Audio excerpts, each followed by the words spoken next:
We've got one deceased victim on the scene. We've got one victim pronounced at the hospital, and she was 6 to 8 weeks pregnant. So we have a triple homicide.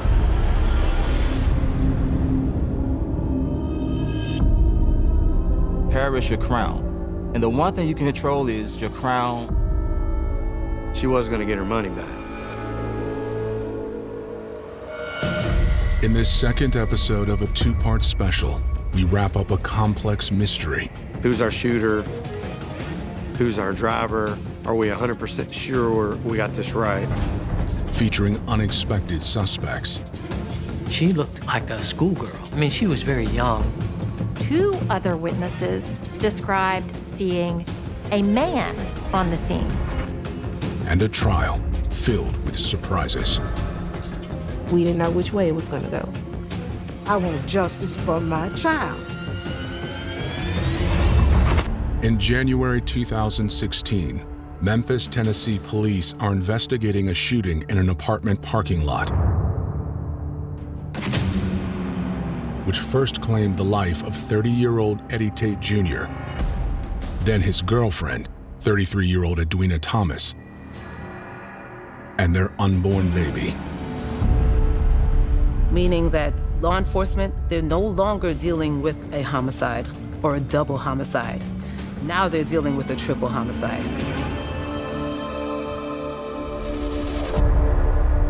The victims' loved ones are desperate for answers. You get on social media, like everybody's making up stories, everybody's creating their own narrative. The shooting happened when Eddie was supposed to be meeting a customer for his mobile hair business, Virgin Hair for Us. This case revolved around the sale of a transaction involving hair or hair weave. And some people may look at it as if, well, this is trivial, this is minor, but not necessarily for the Black community. Hair is your crown. And the one thing you can control is your crown. So this is a cultural thing among many Black Americans. The hair business among the Black community is an $8 billion business every year.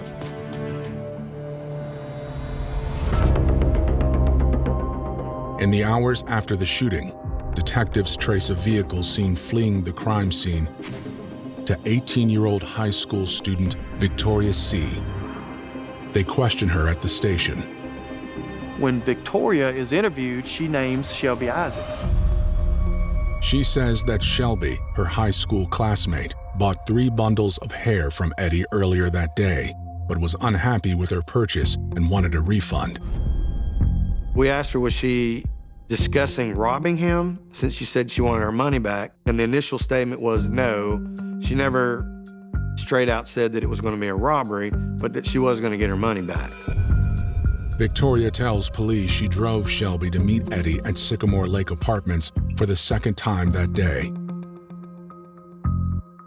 As they approach the parking lot, Victoria drops off her friend Shelby to go handle the transaction while she goes and finds a parking spot.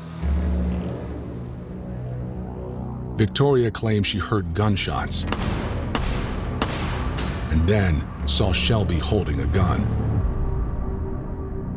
And she hops in the vehicle, drives off without her friend. So Victoria says she does not know where Shelby went. She pulls out of the complex and she's calling her on the phone. They meet up several minutes later. They talk. According to Victoria, Shelby says that she shot the hairman and the lady said that she was pregnant. Victoria claims that after the incident, she and Shelby hung out with their friend Darian Melvin. Then they dropped Shelby off with another friend, Gary Dotson.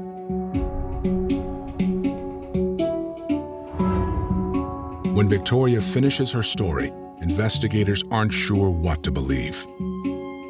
We didn't know if she was lying. We didn't know if she was trying to blame someone else. So we had to verify that the information that she was telling us was in fact correct. There is one detail from Victoria's story that makes them think she might be telling at least part of the truth.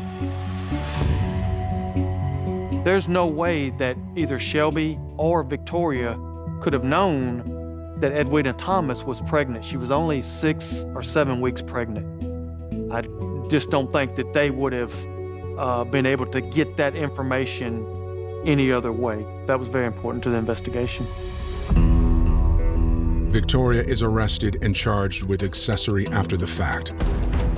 She received a $10,000 bond and was out of jail after making that statement. Investigators take a closer look at 18-year-old Shelby Isaac. Like Victoria, Shelby appears to be an unlikely murder suspect. She was a high school student who did very well. She was a smart girl. She had applied to colleges and had been accepted to 3 different colleges. She was looking forward to going to college and finishing her degree and moving on to a career. People will say, how can an honor student commit such a heinous act? But people live double lives all the time. While she's in school, there's supervision. When she's not in school, she can be a completely different person because there's a lack of structure. Determined to get to the truth, investigators seek Shelby out for questioning. We went to family members' houses. We went to her residence. Anything that she had ever listed as an associate, we went to all these different places, but we didn't have any luck finding her. Investigators are able to locate 18-year-old Darian Melvin, the young man Victoria told them she and Shelby hung out with following the shooting. Darian confirms he went for a ride with Shelby and Victoria, and both of them seemed on edge. He said the car was very tense, but they all normally joked around, so he was joking around. And I think he actually made a joke about Shelby's hair, to which she responded some version of like, "Shut up or I'm gonna shoot you." Darian also confirms that they dropped Shelby at the apartment of another friend, Gary Dotson. Gary Dotson was Victoria C.'s boyfriend. His brother, I believe, was Shelby's boyfriend. But when investigators attempt to locate Gary, turns out he's laying low. Gary Dotson, there were multiple attempts to find him, and sometimes, witnesses just don't want to be found. 2 days after the shooting, Shelby Isaac's attorney brings Shelby into the station.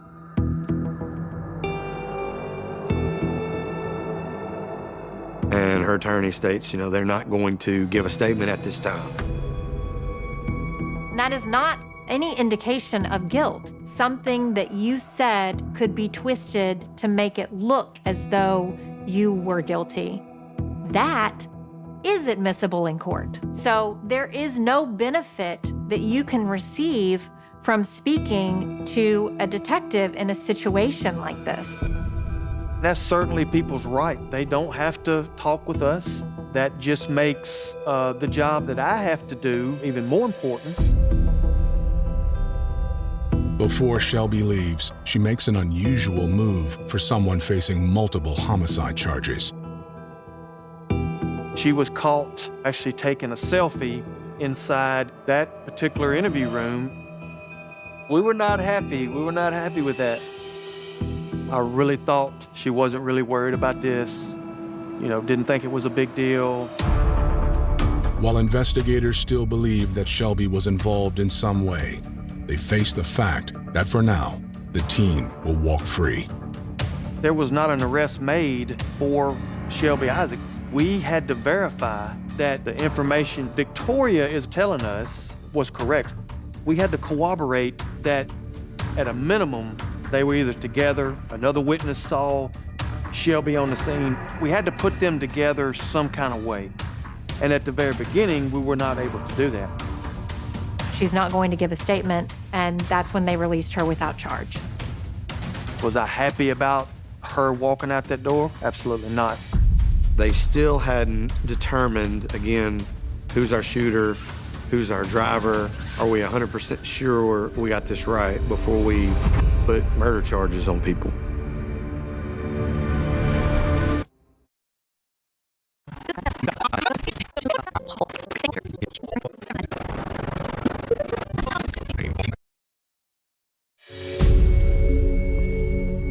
Days after the homicides of Eddie Tate Jr., Edwina Thomas, and their unborn child, investigators have released suspect Shelby Isaac due to a lack of evidence. Her alleged getaway driver, Victoria C., remains out on bail. Determined to get to the truth, investigators keep tabs on Shelby by watching her social media accounts. She was very active on social media, very active on Facebook, Snapchat, different things like that. It seemed a little strange to us of some of the quotes that she made right after she's been accused of committing a triple homicide. There was a lot of posts that she did that just kind of led us to believe that she thought that this is just an inconvenience for her and then she's gonna go back to living her life. Investigators subpoena Eddie Tate's phone records from the date of the shooting. We noticed that there were 8 calls that day from a number, and that number was the last number to call him before, unfortunately, he lost his life.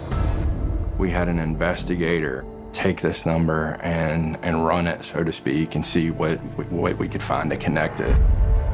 The phone number leads investigators to a familiar name, Shelby Isaac. They were able to tie it back to a number that we knew that she used. It went back to her family member's account, but it was a number that was commonly associated with Shelby and being Shelby's phone number. The records place Shelby in contact with Eddie, but do not prove she is a killer. This was not the first time that Shelby had purchased hair from Mr. Tate. This was not the first time that she had spoken to or met with him. Detectives continue their hunt for evidence. They obtain security footage from a resident at the apartment complex where the shooting took place. We did not have any video of the actual shooting. A witness came forward who, ironically, was in his apartment complex setting up a security system. It's audio and videoed. It's time-stamped.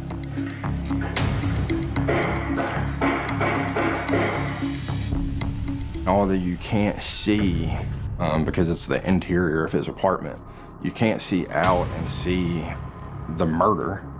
What you can do is hear the gunshots. This is loud, it's gruesome, it's mean, and it's evil.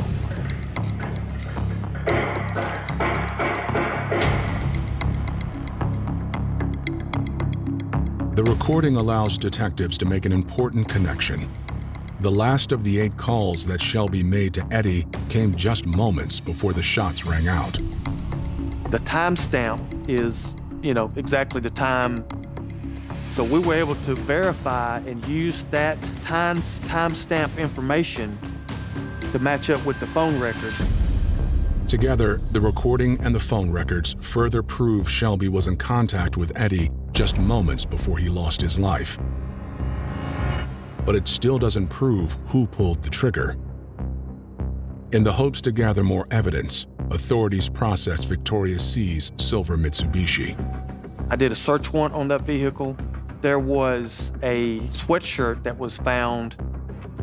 That sweatshirt was examined at that time, and it showed to have a red substance on it, which tested positive for human blood. There was a DNA swab taken of that shirt, and then the shirt itself was tagged in the property room, and it was later sent to the TBI lab for DNA testing. On February 2nd, investigators re-interview Victoria C. The police called her back, confronted her with some of the evidence that we had, and she gave a second statement to police. This time, Victoria adds a significant new detail to her story. She said that when Shelby got in the vehicle, when she picked her up in front of the apartment complex, she had blood on her hands. During the first interview with Victoria, she never mentioned Shelby Isaac having any type of blood on her hands when she got in the vehicle. She said that when Shelby got in the vehicle and reached to either move her purse or retrieve her purse, and possibly got on the shirt that way. Investigators now feel they have enough evidence to arrest Shelby Isaac. We were ultimately able to, put the pieces together, and there was an arrest warrant issued On February the 5th, Shelby came and turned herself in, but said, "I don't have any information for you." My advice in almost every case is for my clients not to give a statement. Shelby is charged with 3 counts of first-degree murder. Detectives share the news with the victims' families. They just told us she was a young lady who was disgruntled about a purchase she made, and she wanted her money back. I was angry. I was pissed. How could somebody, like, you're in high school, like what are you doing? Over some hair?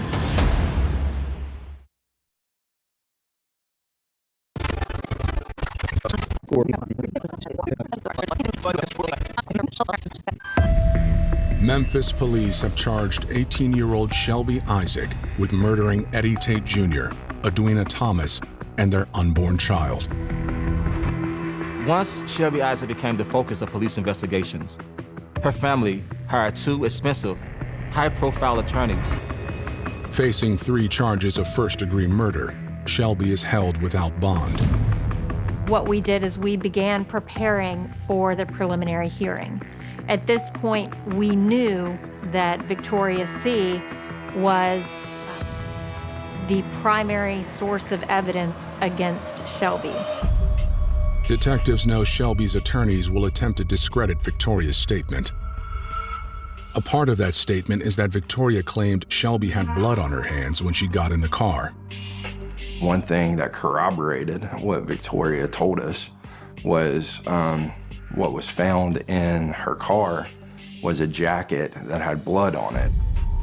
Investigators learned that the DNA results from the bloody sweatshirt are back. The sweatshirt DNA was a mixture of at least 2 people, and the major portion of the mixture, which is the person that was contributing more DNA to that mixture, matched Eddie Tate. What that tells us is whoever you think did it, they were in the car with Eddie's blood on them in Victoria's car shortly after this happened. But there's a problem with the second minor portion of the mixture on the shirt. For the minor contributor profile of the DNA mixture that I obtained, there was not enough DNA information there for me to do any kind of comparison. The minor DNA profile was inconclusive. I was not able to do a comparison to Victoria Say or Shelby Isaac. That does not mean that they're completely innocent. It just simply means that you can't tie them to the crime using DNA. Still in need of more evidence placing Shelby at the scene, investigators combed through the case file. I went back over my witness statements. I went back over my crime scene photos. The witnesses on the scene, they see someone in multicolored leggings go inside the victim's vehicle. When Edwina Thomas, when her clothing is recovered from the hospital, she has gray pants. When Victoria is arrested, she has black pants on, and the witnesses described her having black pants. Authorities believe Shelby was the woman in the multicolored leggings. So I'm theorizing that Shelby went inside the vehicle after the shooting. I go back to Eddie Tate's vehicle. There's papers on the front passenger seat. These papers are still there from when the car was processed. It's in a secured lot. It's our impound lot. There was stuff in the floorboard of the car, and also the glove compartment was open. I retrieved those papers. There's several bank receipts. There's a couple of envelopes and a couple of debit cards. The detective, being a good detective, he gathered up everything and said, "Let's check this." They send the items to the Memphis Police Department's latent fingerprint examiner.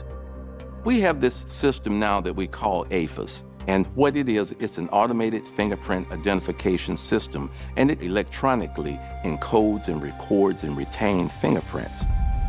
The examiner compares the fingerprint on the bank receipt found in Eddie's car to those of Shelby Isaac. I saw that Miss Isaac had loop patterns in her hands, so I just began to compare the loops on her hand to the loops on the receipt. until I found the correct finger, which was her number 3 finger or the middle finger, to make the positive identification.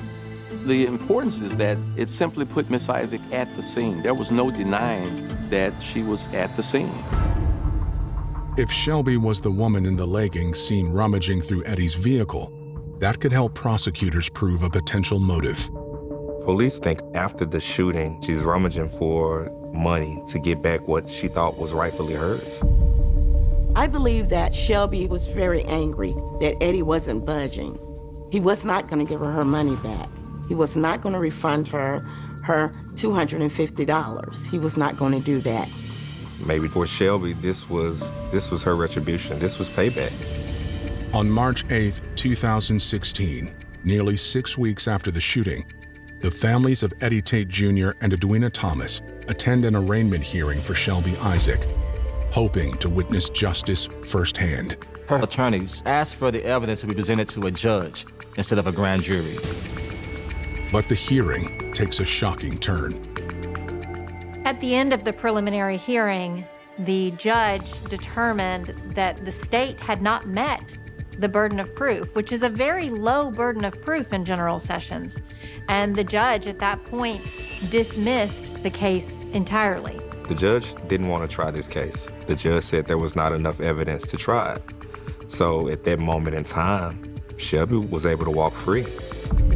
I fell to my knees and I said, no, that's not it. No, she's not killing my baby and get away with murder. I want justice for my child.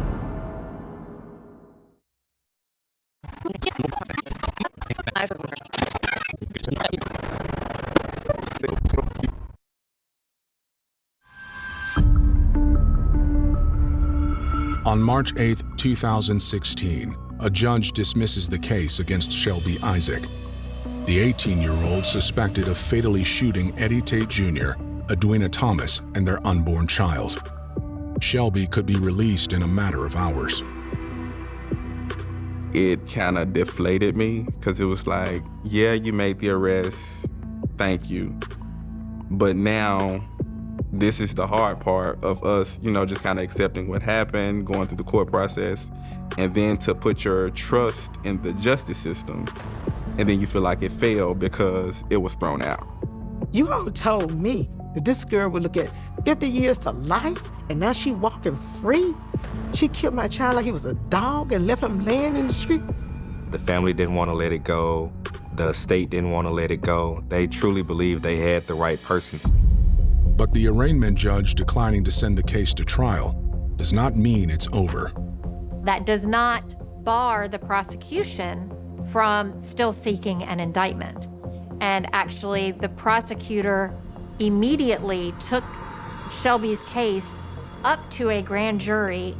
I knew that the grand jury was going to convene that afternoon, and so I prepared an indictment. Grand jury looked at it and found there was a true bill. An indictment merely means that there's enough evidence to go to trial. Well, I got a phone call. It was telling me Miss Tate is taken care of. The news is a complete turnaround for Shelby Isaac and her family. Her parents, her mother, her siblings was there at the entrance waiting on her to come out.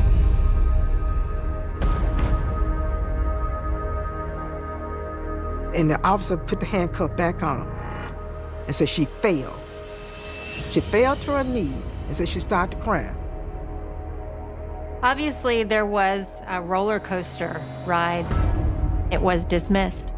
And then to turn around and have that indictment come down the same day, which normally the indictment process in Shelby County takes months. And for that to happen so quickly, it was jarring. The defendant was not released, so she stayed in jail from that day on. For the next year, both sides prepare for a complicated trial. For you to have a crime and charges to stick, you need to have what we call mens rea and actus rea. That means we need a guilty mind and a guilty act. So with this first-degree murder, you have to prove that it was premeditated. We have no witnesses, no smoking gun, who saw the shots being fired. We had a defendant who's really left no traces except for her fingerprints on a receipt. I can't stress enough how circumstantial this case was, but collectively, it was always our theory that when you look at it together, it's very clear what happened. In November 2017, the trial begins.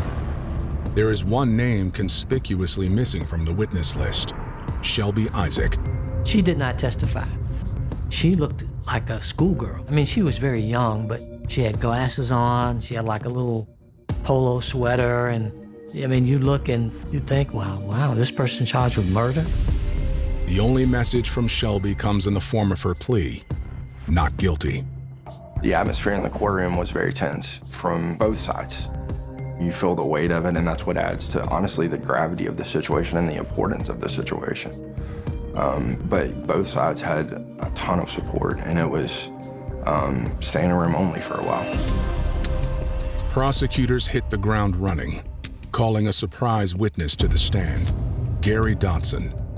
Located just 2 days before the trial, Gary testifies that Victoria dropped Shelby off at his house on the afternoon of January 22nd, 2016, just hours after the shootings. Shelby and Victoria show up where Gary's staying. Victoria leaves in the silver Mitsubishi. Shelby stays there. Mr. Dotson testified that when she came in, she looked tired. That was his word. And that she had a wad of money just balled up. Prosecutors suggest that the money could have been proceeds from Eddie's sales that day, money Shelby stole from him after the shooting. The state's theory was she just wanted her money back. We thought that she set up this second meeting to take care and to get whatever money Eddie had. According to Gary, Shelby wanted to take a nap. She went to the restroom, then went to his bedroom where she laid down what he described as a 9mm Ruger pistol. What Gary says next delivers a serious blow to Shelby's defense. He went through the magazine with the ammunition and saw the rounds had been fired. He said that he noticed that the magazine was not full, that it only had 3 or 4 rounds in it. So it had been shot a few times at least. Even so, Gary Dotson kept his observations to himself, until now. He didn't say anything to Shelby. He did not call authorities. Street code. Neither Gary nor prosecutors know what happened to the gun. It could be anywhere. It could be in the Mississippi River, it could be in a dumpster somewhere, but it was never located. Shelby's team of high-powered defense attorneys take aim at Gary, leveling an accusation that no one sees coming. The defense tried to imply that Gary Dotson was somehow involved in this situation. The biggest thing that I kept on coming back to was all of the witnesses that were in this apartment complex. Windows around the center parking lot area that looked out as soon as they heard shots. 2 other witnesses described seeing a man on the scene.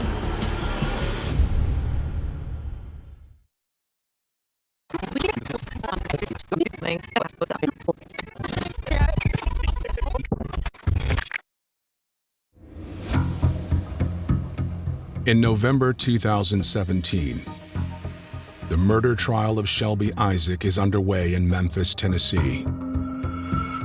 Prosecutors have called Shelby's friend, Gary Dotson, to the stand. Gary told him everything that he saw. He witnessed Shelby with the gun. He witnessed her with a wad of cash. Having carefully combed through the multiple witness statements from the day of the murder, Shelby's defense hones in on a previously ignored detail. 2 other witnesses described a man there with Victoria. That was the one thing that I kept on coming back to. If a man was there, could it have been Gary? The defense argues another important detail.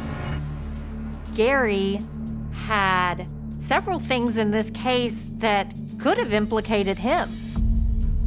There was a black sweatshirt that Victoria identified as being Gary Dotson's sweatshirt that was covered in Eddie Tate's blood. Prosecutors counter by arguing no one can prove the bloody sweatshirt was Gary's.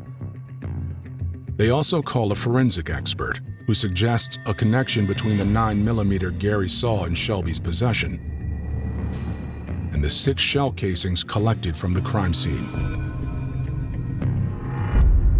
A ballistics expert examined and testified that the bullets and the evidence all point to that these rounds came from a Ruger handgun, the very same type of weapon that Gary Dotson said that he saw belonged to Shelby Isaacs.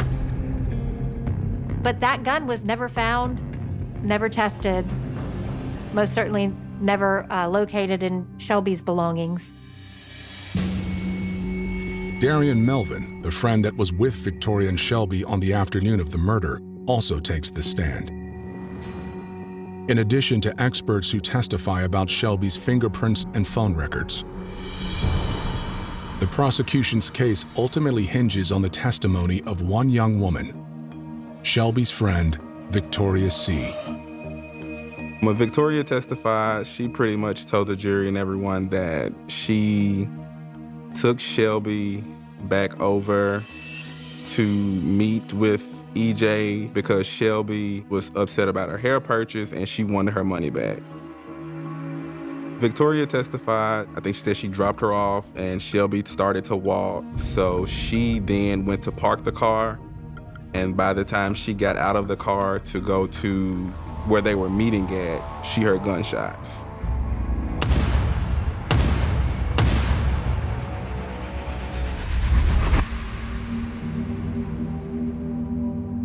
Defense attorneys circle back once more to eyewitness accounts, careful to point out that Victoria is the only person who positively identifies Shelby as being at the scene of the murder. All of the lay witnesses described seeing Victoria. They described her, what she was wearing, and then they described Edwina Thomas getting out of the car. According to Shelby's defense, the woman witnesses described as wearing colorful leggings could have been anyone. Victoria C. was out there. Edwina Thomas was out there. Shelby Isaac was never identified by any of those lay witnesses. How do they think that they can prove that she did this or that she was out there? Because no one, aside from Victoria C., put her there. Shelby's attorneys continue to attempt to discredit the prosecution's evidence, one piece at a time. None of the evidence pointed to Shelby. There was never any forensic DNA evidence. There was a fingerprint belonging to Shelby that was located on a receipt inside of Eddie Tate's car. But Victoria described at the initial meeting when Shelby actually did meet Eddie Tate at that McDonald's to purchase the hair, Victoria C. described Shelby sit down inside on the passenger side of Eddie Tate's vehicle, actually getting into the car with him, which is precisely where that piece of evidence was found. There was nothing about that fingerprint on that receipt that implicated Shelby in this shooting at all. On November 17th, both sides make their closing arguments. The investigator had said, follow the evidence. And I brought that back up in closing argument because if you follow the evidence, it does not lead you to Shelby. It leads you to Victoria C. It might lead you to Gary Dotson, but it does not lead you to Shelby. On rebuttal, the prosecution disagrees. Victoria didn't buy hair from Eddie. Shelby did. Gary Dotson didn't think he got bad hair. Shelby did. Nobody else had given their money to Eddie. Nobody else wanted their money back. It was Shelby's. She made the decision to pull that trigger multiple times. That's why we were here. As closing arguments wrap up, neither side rests easy.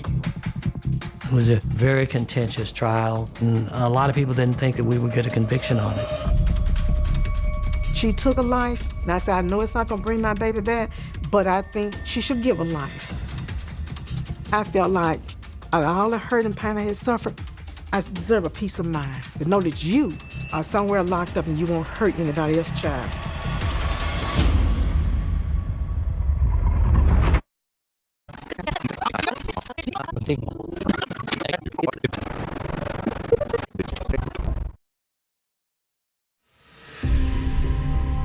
After 3 hours of deliberation, the jury returns their verdict in the murder trial of Shelby Isaac.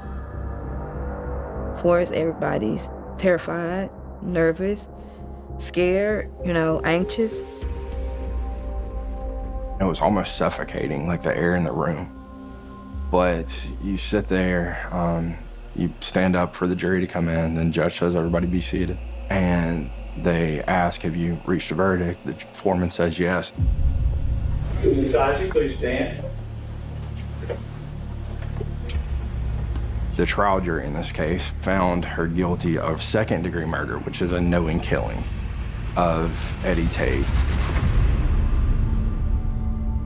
They found her guilty of reckless homicide in the count 3, which was related to Edwina Thomas. In the final count with the unborn baby, they found her guilty of criminally negligent homicide.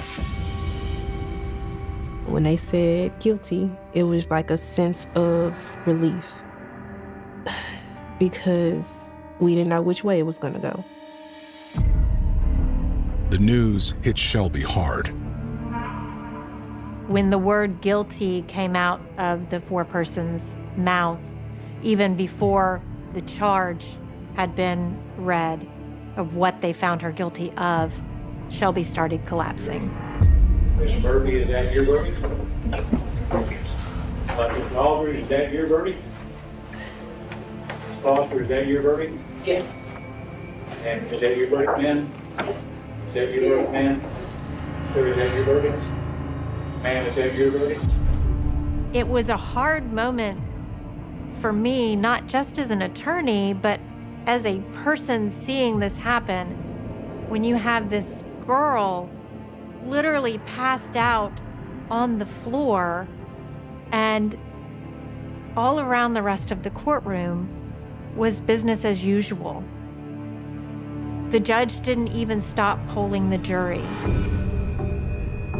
Her family was overcome with emotion. They started screaming and crying, and I've always thought the reality of just how serious this was and the consequences that she now faces finally set in with the reading of the verdict. As to count 2 of the indictment, we, the jury, find the defendant guilty of second-degree murder. I'm sure she was overwhelmed. Your life is now impacted. You took lives, now you have to give a bit of yours. The judge said your son was 30-year-old. So guess what, Miss Tate? We're gonna take 30 years of her life, then we're gonna give her 30 years. 30 years without parole. I feel like 3 lives are worth more than 30 years. She took away a mom, a daughter, a sister, a best friend. Like, she took all of that away from us. As time has gone on and I've grown,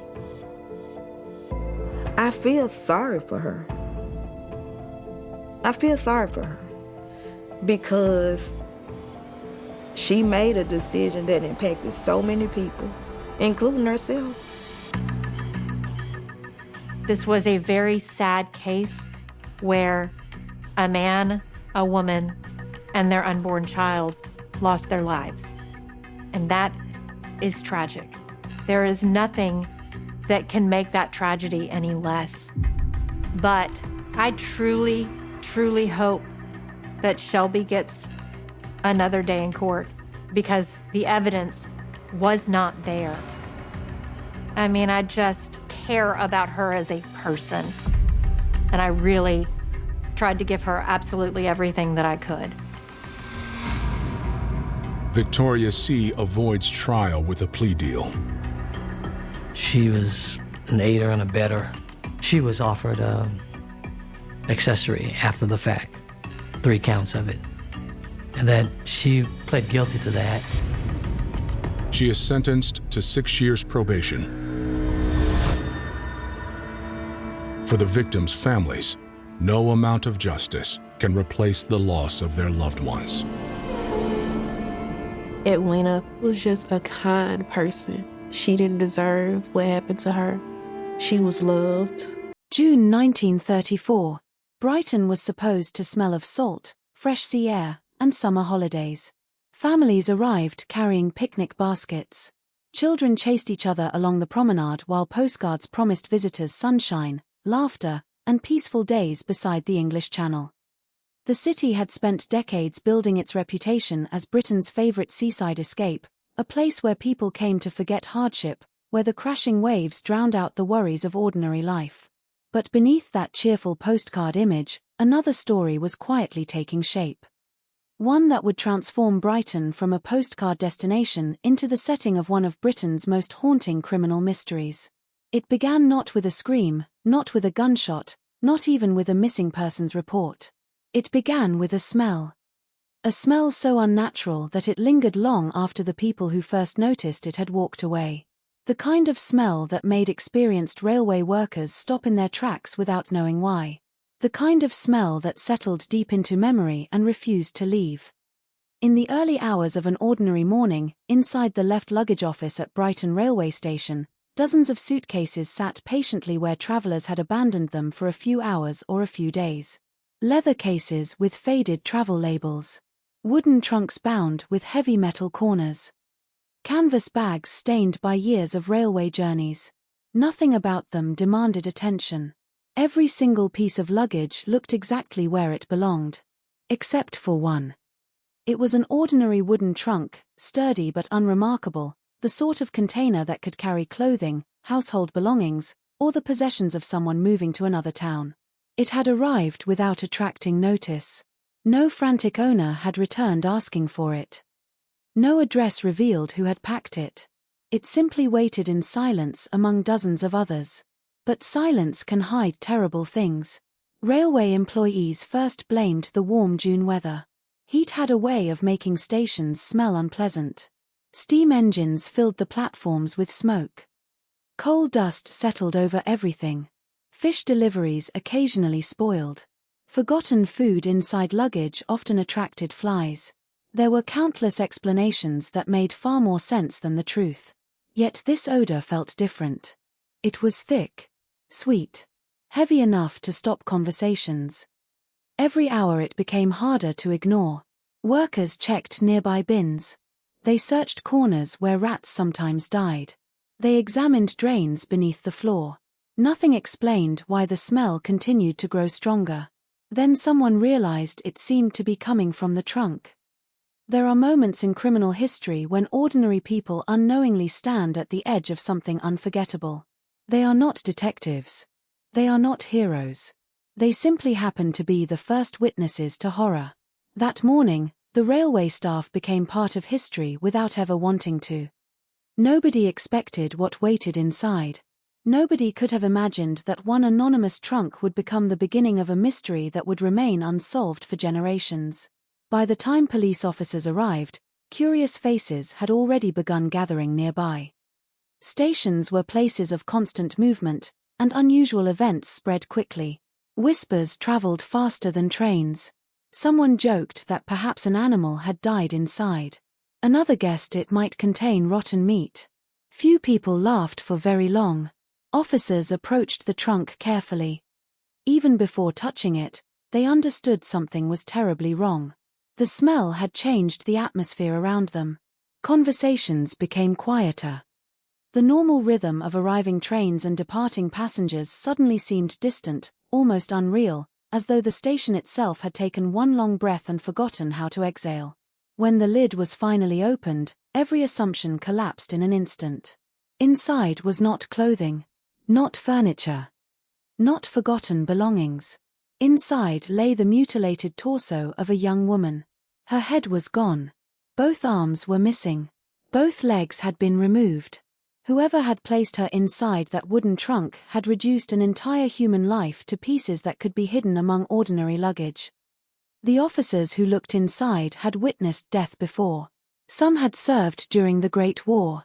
Others had investigated suicides, industrial accidents, and violent assaults. Yet even hardened policemen found themselves staring in stunned silence. Murder itself was not unheard of. Dismemberment was another matter entirely. It suggested preparation instead of panic, calculation instead of rage. It required time, privacy, and an unsettling willingness to treat a human body as nothing more than an object to be transported. Within hours, Brighton changed forever. The left luggage office became a crime scene. The station that had welcomed thousands of cheerful tourists was suddenly surrounded by uniformed officers, photographers, reporters, and investigators struggling to understand what they had found. Every traveler carrying a suitcase became someone worth noticing. Every abandoned bag looked suspicious. Every stranger appeared capable of hiding unimaginable secrets. Newspapers moved quickly. Headlines demanded answers before detectives even knew the victim's name. Rumors spread faster than verified facts. Some believed a gang was responsible. Others whispered about foreign criminals, blackmail, illegal abortions, secret lovers, or organized vice operating beneath Brighton's glamorous surface. In cafes and pubs across the city, people lowered their voices whenever the conversation drifted toward the station. Parents held their children a little closer. Hotel owners worried what visitors might think. Brighton had always sold the illusion of carefree happiness. Now the illusion had cracked. Yet the greatest mystery had only begun. Investigators searched desperately for anything that could identify the woman. There was no face to recognize. No fingerprints available through modern databases. No identification papers. No jewelry pointing toward family or friends. It was as though someone had deliberately erased her existence before abandoning what remained. Without a name, detectives could not reconstruct her final days. Without her identity, every possible suspect remained hidden in an endless crowd. It was one of the cruelest obstacles imaginable. Before police could ask who killed her, they first had to answer an even more basic question. Who was she? Days later, another horrifying discovery would deepen the nightmare. Her legs would be recovered inside a separate suitcase hundreds of miles away at King's Cross Station in London. But her head would never be found. Neither would her arms. The missing pieces denied investigators perhaps the most valuable evidence of all. A face that might have been recognized by family. Injuries that could reveal the exact manner of death. Dental records that, although primitive by modern standards, might have offered another path toward identification. Whoever committed this crime understood that removing identity could be almost as powerful as committing murder itself. Decades would pass. Detectives would retire. Witnesses would die. Files would gather dust. New forensic technologies would revolutionize criminal investigations across the world. Countless notorious killers would eventually be identified through DNA, fingerprints, genealogy, and digital records. But this young woman remained trapped in history without a name. Newspapers eventually gave her one of their own. Not a real name. Not one chosen by her parents. A nickname born from one small detail investigators could still observe despite everything else that had been taken from her. Her feet had been carefully looked after. Her toenails were neat. Her skin suggested someone who cared about her appearance. And so she became known simply as the girl with the pretty feet. It was a haunting title because it highlighted the cruel irony at the center of the case. The world remembered her not for the life she lived, but for the only recognizable feature her killer had failed to erase. Yet this story does not end with an unidentified victim in a railway trunk. In many ways, that discovery was only the opening chapter. Barely a month later, Brighton police would once again confront another body hidden inside another trunk. Another woman. Another shocking death. Another city gripped by fear. To the public, the similarities seemed impossible to ignore. Newspapers painted the picture of a monster stalking Brighton, carefully selecting victims before concealing them inside luggage. Residents locked their doors earlier. Visitors questioned whether Britain's beloved seaside resort had become hunting ground for a serial killer. But history would reveal something even stranger than fiction. 2 trunks. 2 murdered women. 2 investigations. 2 entirely different paths toward the truth. One case would remain an unsolved mystery that still fascinates criminologists nearly a century later. The other would appear to end in acquittal, only for an astonishing confession decades afterward to force people to question whether justice had quietly slipped away. Between those 2 tragedies lies a story not simply about murder, but about identity, fear, forensic limitations, public obsession, and the uncomfortable realization that sometimes the dead can wait a lifetime for answers that never come. And it all started with a single wooden trunk, sitting silently among ordinary luggage, waiting for someone to lift the lid. For the people who stood on the platforms that June morning, the horror existed only behind a closed wooden lid. Trains continued arriving with mechanical precision. Porters hurried between carriages balancing impossible stacks of luggage on their shoulders. Conductors called departures with the same practiced confidence they had used every day for years. Somewhere nearby, a child begged his parents for ice cream before the walk to the beach. A young couple laughed over a folded map, planning how to spend their holiday by the sea. Life moved forward, unaware that only a few feet away, death had already arrived long before the passengers did. Crime has a strange relationship with ordinary places. We expect violence to hide inside abandoned buildings, dark alleyways, or lonely forests. We imagine danger announcing itself through broken windows or deserted streets. But history rarely follows those expectations. Some of the world's most haunting crimes unfold beneath bright skies, surrounded by people who never realize they are sharing the same space with unimaginable evil. Brighton Station was exactly that kind of place. Busy enough to make anonymity effortless. Crowded enough that one more trunk attracted no attention. Familiar enough that no one questioned why it had been left behind. Somewhere, someone had carried that trunk through the station. Someone had purchased a luggage ticket. Someone had walked away without looking back.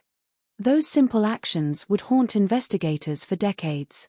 Every detective who later studied the case returned to the same unsettling thought. The killer had not hidden the body deep inside the countryside. He had not buried it beneath woodland or sunk it beneath dark water. Instead, he had chosen one of the busiest public spaces in southern England. That decision suggested something unsettling about the mind responsible. Whether driven by confidence, desperation, or cold calculation, the person who abandoned the trunk believed they could disappear into the crowd. And they were right. The station itself offered almost no answers. There were no surveillance cameras. No digital records. No automatic ticket logs. No mobile phones tracing movements. Modern investigators often begin with technology. Detectives in 1934 had only human memory. They relied on station workers remembering faces they had seen for only a few seconds. They depended on passengers recalling strangers who blended naturally into hundreds of others.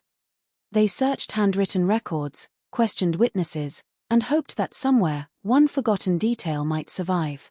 But memory is fragile. Especially inside places built around constant movement. Every arriving train replaced one crowd with another. Every departing carriage carried potential witnesses farther away. Time itself became the first accomplice.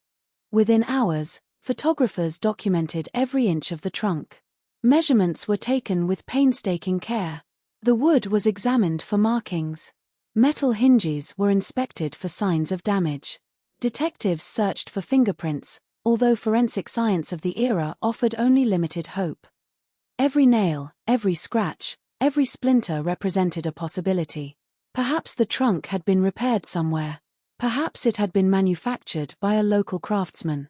Perhaps one tiny imperfection could point toward the person who had carried it through the station doors.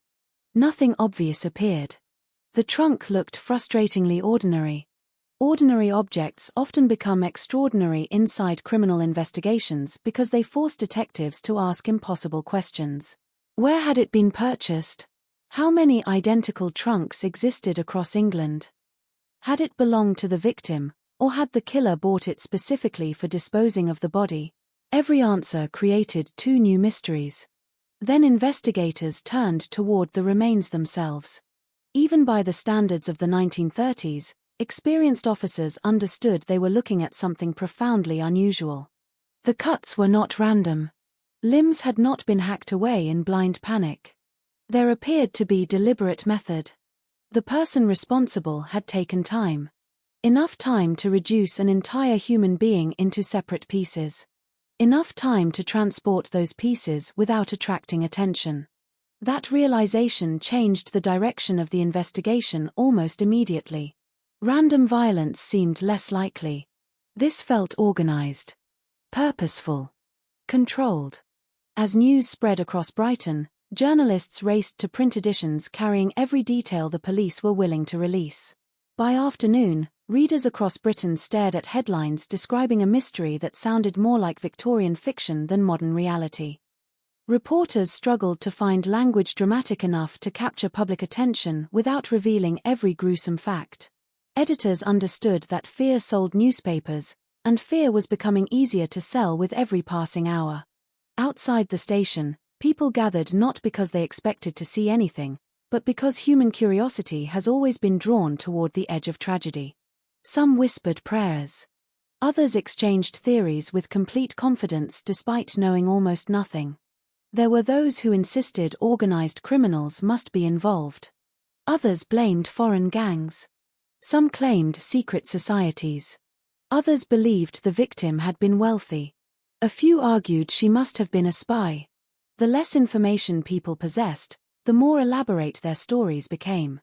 Meanwhile, detectives worked in silence, painfully aware that speculation solved nothing. The post-mortem examination would become their first genuine opportunity to hear the victim speak, not through words, but through evidence left behind by her own body. Every scar, every bone, every tissue sample, every measurement. The dead often reveal truths the living never intended anyone to know. When forensic specialists began their examination, they slowly reconstructed the outline of a life that no missing person report had yet claimed. The victim was young, approximately 25 years old, healthy overall. There was no indication that poverty had left lasting marks on her body. Her skin suggested someone who had taken reasonable care of herself. Then came a discovery that shifted the emotional weight of the entire investigation. She was pregnant. Not in the earliest stages. Approximately 5 months. There had been another life. Another heartbeat.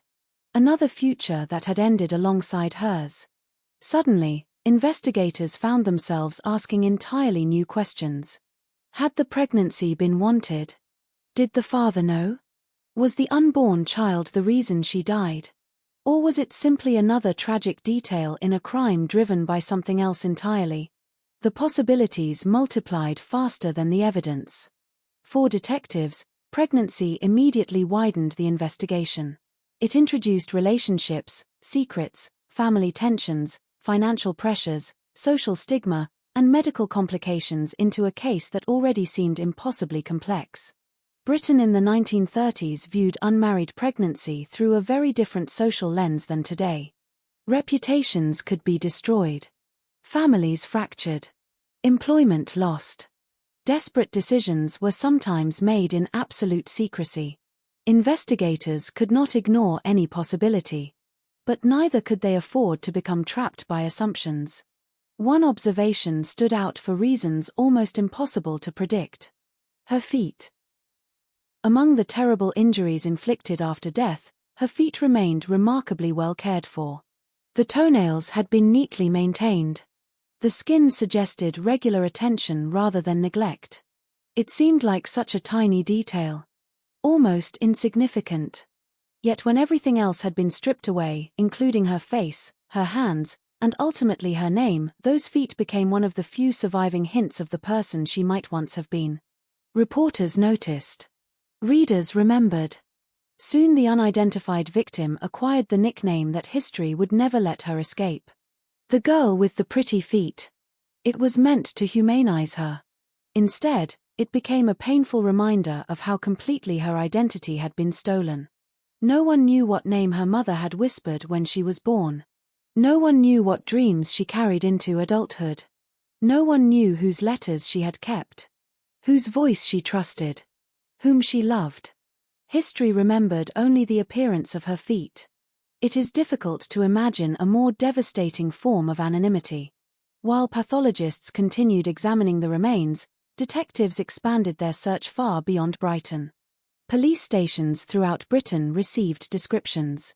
Missing women were compared. Families who had reported daughters, sisters, wives, or sweethearts missing waited anxiously for news they both feared and desperately hoped would not arrive. Some traveled to identify clothing. Others examined personal belongings. Each meeting ended the same way. No certainty. No answers. Another family left wondering whether their loved one was still alive somewhere, or already lying inside a mortuary under a name that was not her own. Then, as investigators struggled to identify even a single solid lead, the case became even darker. Nearly 24 hours after the trunk was opened in Brighton, another discovery was made hundreds of miles away in London. A separate suitcase. Another railway station. Inside were a woman's legs. Medical examination would confirm what detectives already suspected. They belonged to the same victim. The revelation sent shockwaves through the investigation. The body had not merely been dismembered. It had been divided. Transported separately. Scattered across England's railway network. That level of planning suggested someone thinking beyond murder itself. Someone concerned with delaying identification. Confusing investigators. Destroying the natural sequence of evidence. Every additional discovery forced police to reconsider how carefully the crime had been organized. Yet despite finding the legs, the most important pieces remained missing. The victim's head. Her arms. Without them, investigators lost invaluable opportunities to establish identity and reconstruct the exact circumstances surrounding her death. The killer had not simply concealed evidence. The killer had selectively removed the parts most likely to speak. And nearly a century later, those missing pieces have never been found.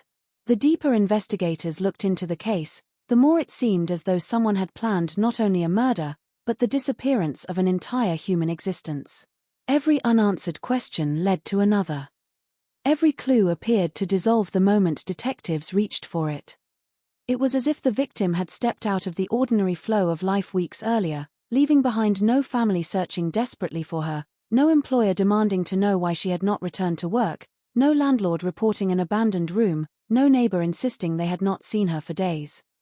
The silence surrounding her life was almost as disturbing as the violence surrounding her death. That silence would become one of the greatest enemies of the investigation. In homicide investigations, victims often become the starting point. Detectives reconstruct routines, friendships, romances, workplaces, financial troubles, medical histories, and personal conflicts. A victim's life forms a map, and somewhere on that map, a path usually leads toward the killer. But this time there was no map. There was only a body. No name. No face. No voice. Only fragments. Investigators began combing through reports of missing women from every corner of Britain. They compared descriptions, ages, heights, clothing, and physical characteristics. Telegraph messages crossed counties. Local police forces checked their own records. Families who had spent weeks hoping for good news suddenly found themselves asked painful questions. Had their daughter been pregnant? Did she have distinctive feet? When had they last seen her? Did she own a wooden trunk?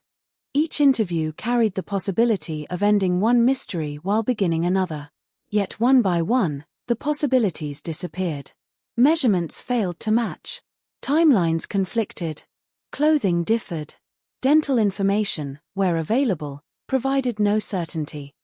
Every lead that briefly sparked hope faded into disappointment. Meanwhile, Brighton itself was changing. The city continued welcoming tourists because it had no choice.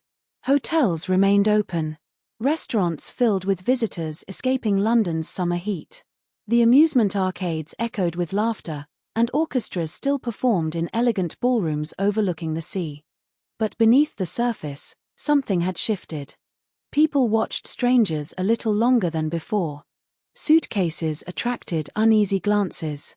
Railway platforms no longer felt entirely ordinary. A single abandoned piece of luggage could empty a waiting room faster than a station announcement. Fear rarely arrives all at once. It spreads quietly through conversations. A newspaper folded under someone's arm. A whispered remark inside a barber shop. An anxious glance exchanged between neighbors after sunset. No one wanted to admit they were frightened. Yet everyone was. Brighton had built its identity around beauty, around holidays, around the promise that life felt lighter beside the sea. Now another image threatened to replace all of that. A wooden trunk, hidden among travelers, waiting. Newspapers competed fiercely for every new development, often publishing theories long before investigators could verify them. Readers consumed each edition with growing fascination. Some followed the case out of sympathy for the unidentified woman. Others were captivated by the mystery itself, unable to believe that such a calculated crime could occur in modern Britain. Speculation became its own industry. Letters poured into police stations from members of the public convinced they had solved the crime from their living rooms. Some insisted the victim was a foreign aristocrat. Others believed she had been involved with smugglers operating along the southern coast. There were anonymous accusations against jealous lovers, dishonest doctors, fortune-tellers, criminals, and complete strangers. Every letter required attention. Every claim demanded at least a brief examination. Most led nowhere. But detectives could never afford to dismiss one too quickly. History had taught investigators that occasionally the wildest letter concealed a single genuine fact. Inside the mortuary, however, speculation meant nothing. Facts mattered. Measurements mattered. Evidence mattered. The renowned forensic pathologist Bernard Spilsbury carefully examined what remained of the victim. His observations carried enormous influence across Britain. Spilsbury concluded that the dismemberment had almost certainly taken place after death. That distinction mattered. It suggested calculation rather than uncontrolled violence during the act of killing itself. The cuts also indicated a degree of anatomical understanding. Not necessarily the skill of a surgeon, but someone familiar enough with the structure of the human body to separate joints efficiently rather than striking blindly through bone. That conclusion immediately expanded the field of possible suspects while narrowing certain assumptions. Could the killer have worked in a butcher's shop? A slaughterhouse? A medical setting? Had military experience provided knowledge of anatomy? Or had practical experience alone taught those skills? No single profession could explain the evidence. And yet the precision refused to disappear. The investigation slowly drifted toward one possibility that seemed impossible to ignore.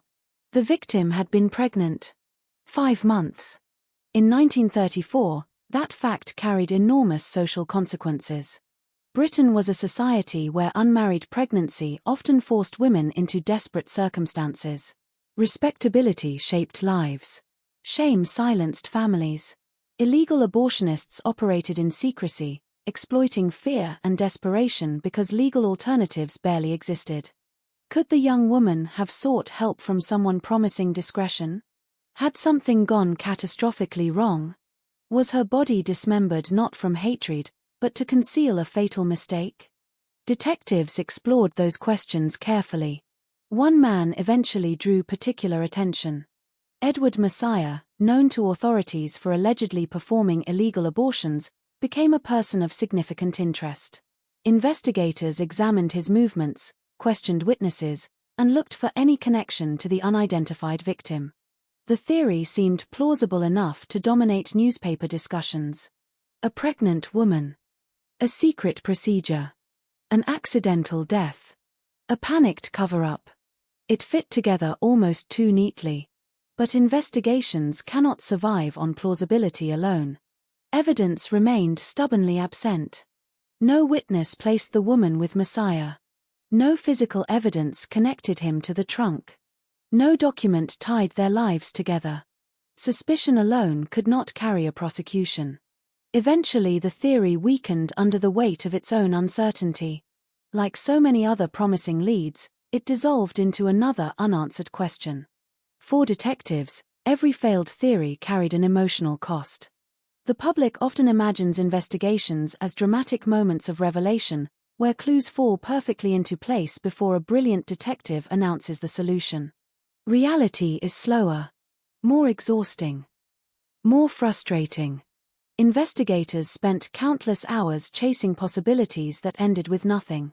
Every interview that produced no answers meant another evening returning to the office with empty notebooks. Another morning beginning again from almost the same place. Another reminder that somewhere, a killer continued living an ordinary life. Perhaps reading the newspapers. Perhaps discussing the case with friends. Perhaps standing among curious crowds outside Brighton Station, listening to people speculate about a crime only one person truly understood. That possibility disturbed detectives more than they admitted publicly. Murderers do not always flee. Sometimes they watch. Sometimes they listen. Sometimes they enjoy knowing they possess the only complete version of the story. Weeks passed. Then came another discovery that would throw Brighton into even greater panic. Another trunk. Another dead woman. Another crime that seemed too similar to ignore. To the newspapers, the conclusion appeared obvious before the investigation had barely begun. Brighton had a serial killer. Headlines grew larger. Rumors became louder. Residents wondered whether the unknown murderer had struck again. Visitors questioned whether it was safe to remain in the city's hotels. Police suddenly found themselves balancing two enormous pressures at once. They needed to solve a new homicide while preventing public fear from overwhelming the city itself. But appearances can be deceptive. The second victim had a name. She had a history. She had relationships investigators could trace. Unlike the mysterious young woman from the railway trunk, this victim would pull detectives toward an entirely different suspect, an entirely different motive, and eventually an entirely different courtroom. Yet despite those differences, the public would forever bind both cases together under a single title. The Brighton Trunk Murders. Nearly a century has passed since that summer. The railway platforms have changed. Steam locomotives have disappeared. Modern travelers hurry past with smartphones instead of paper tickets. Forensic science now possesses tools investigators in 1934 could scarcely imagine.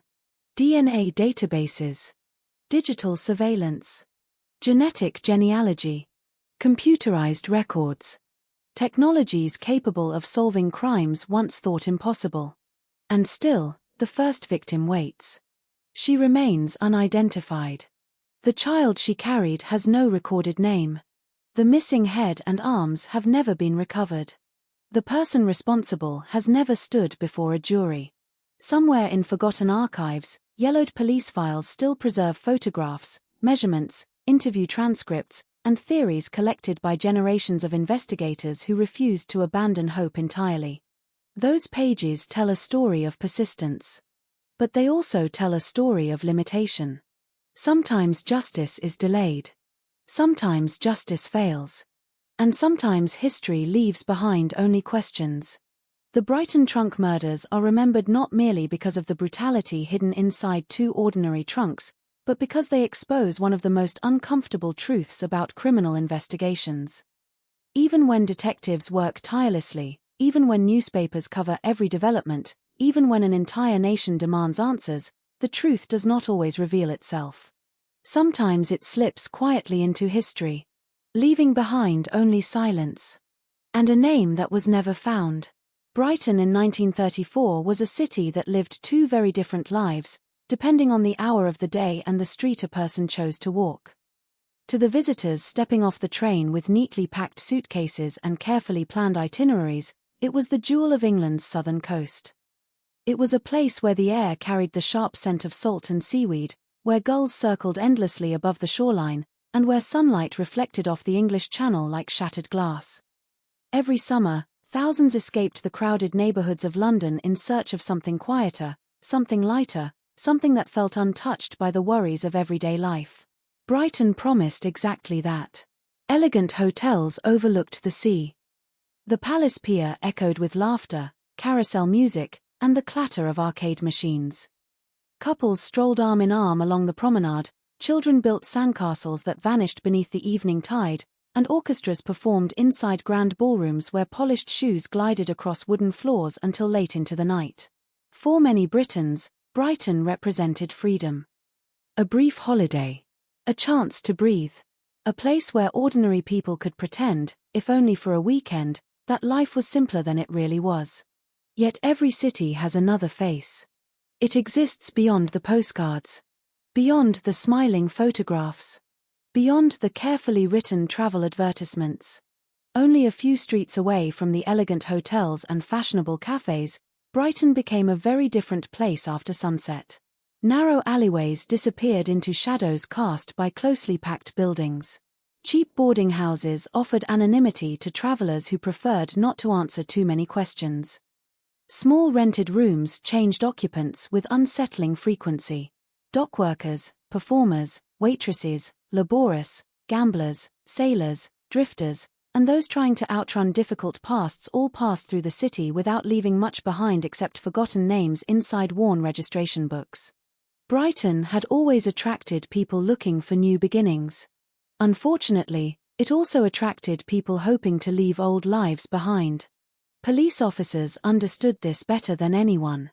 While tourists admired the city's architecture and sea views, detectives quietly monitored another Brighton hidden beneath the surface. Illegal gambling dens operated behind respectable storefronts.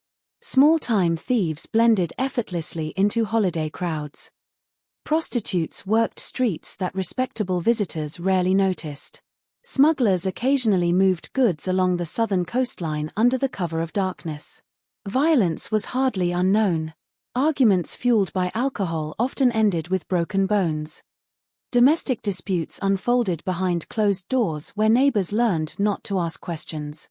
The city wore elegance like a well-tailored coat. But underneath, life could be surprisingly harsh. Britain itself was still recovering from the economic hardship that followed the Great Depression. Jobs remained uncertain for many families. Opportunities were unevenly distributed. Those with money escaped to seaside resorts for holidays, while others struggled simply to pay rent. Social class influenced almost every opportunity available to an individual. Respectability mattered enormously. A person's reputation could determine employment, friendships, and marriage prospects. Public appearances carried weight far beyond what modern society often imagines. For women especially, expectations were rigid. The image of the respectable English woman was carefully defined. She was expected to be modest, obedient, graceful, responsible. Mistakes, or even rumors of mistakes, could follow someone for years. Pregnancy outside marriage was not merely considered unfortunate. It often became a life-altering scandal. Families concealed it whenever possible. Employers dismissed women to protect their own reputations. Churches preached morality while offering little practical support. Some women disappeared quietly into distant towns to give birth in secrecy. Others sought dangerous solutions that existed entirely outside the law. It was a world where secrets flourished because shame demanded silence. That silence would become one of the defining features of the Brighton trunk murders. The city itself seemed almost designed for disappearing. Every week, trains delivered thousands of unfamiliar faces. Visitors checked into hotels under their own names. Others rented rooms while revealing almost nothing about themselves. Some stayed only one night. Some never returned.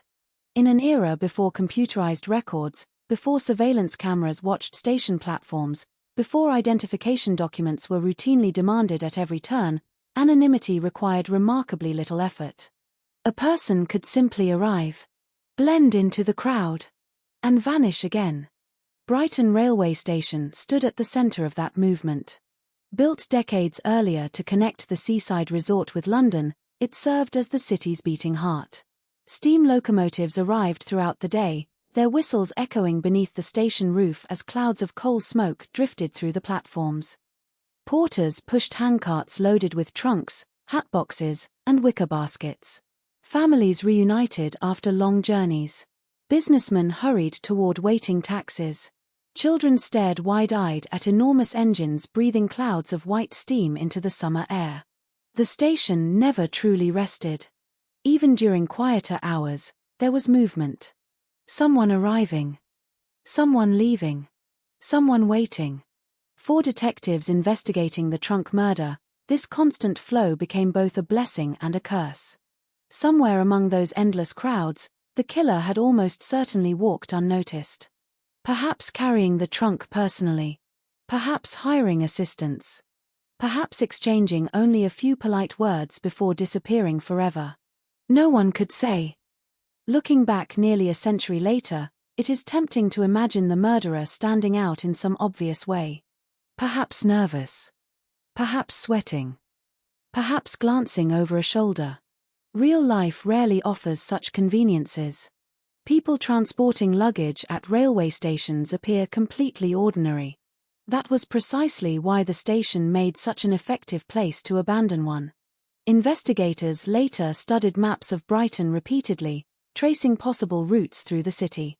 If the trunk had been carried from a nearby boarding house, the journey might have taken only minutes. If transported by vehicle, it could have originated almost anywhere. Every possible route contained dozens of opportunities for the killer to blend naturally into everyday life. Nothing about carrying luggage through Brighton in June attracted suspicion. That simple fact became one of the investigation's greatest frustrations. Meanwhile, the city prepared enthusiastically for another successful tourist season.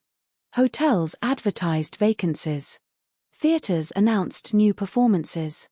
Restaurants stocked fresh seafood each morning. Brighton's economy depended upon visitors believing they were entering one of Britain's happiest destinations. Then the murder shattered that illusion almost overnight. Editors across the country immediately recognized the story's extraordinary power. A mutilated body hidden inside luggage touched something primal within the public imagination. The crime combined mystery, brutality, and anonymity in a way few murders ever did. Readers were not simply horrified by the violence itself. They were unsettled by how easily it had entered an ordinary place. A railway station. A public luggage office. The kind of location every traveler trusted without a second thought. People began looking differently at everyday objects. Wooden trunks no longer represented holidays. They represented possibility. Every abandoned suitcase seemed capable of hiding something terrible. Fear has a remarkable ability to reshape familiar landscapes. The station did not physically change after the discovery. The walls remained the same. The platforms remained the same.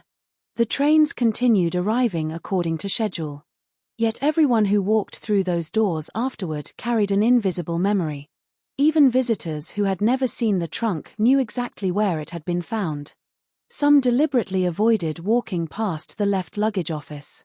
Others slowed instinctively, unable to stop imagining what railway workers had experienced. The crime had transformed an ordinary room into something almost haunted. Beyond Brighton, Britain itself stood in a fascinating moment of transition. Scientific policing was evolving rapidly, but many investigative methods still depended heavily upon observation, interviews, handwritten records, and patience. Detectives could preserve fingerprints if fortunate enough to find them, but DNA lay decades beyond imagination. Blood typing existed in limited forms but rarely identified individual suspects with certainty. Communication between police forces relied upon telegrams, letters, and telephone calls rather than instantaneous databases.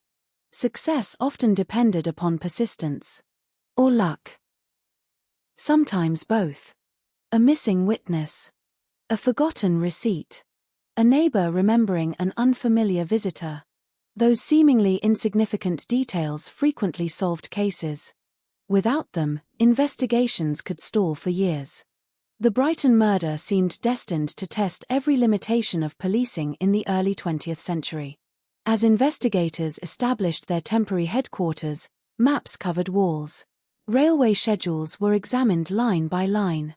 Officers interviewed station employees repeatedly, asking the same questions in different ways, hoping memory might improve with repetition.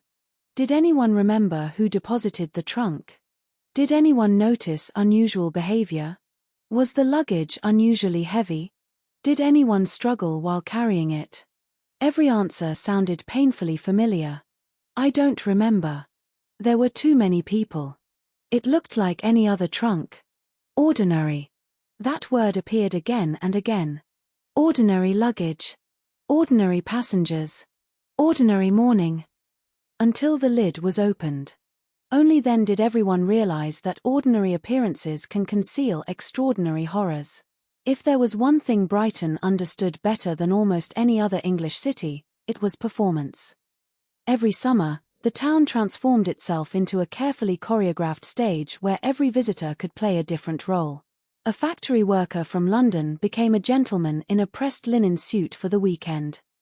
A shop assistant became a glamorous holidaymaker walking confidently along Marine Parade with a fashionable hat tilted just enough to catch the sea breeze. Couples who struggled to pay rent back home spent a few precious days pretending they belonged among the wealthy guests sipping afternoon tea inside the city's grand hotels. Brighton sold an illusion. Not a dishonest one, but a comforting one.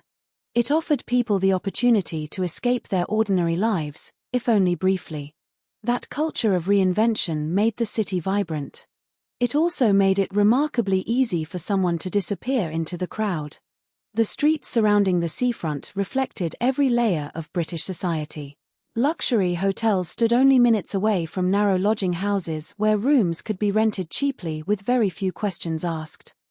Wealth and poverty existed side by side, separated by little more than a few blocks of pavement. A visitor could begin the evening attending a performance in an elegant theatre and finish the night wandering streets where survival depended upon luck, charm, and silence.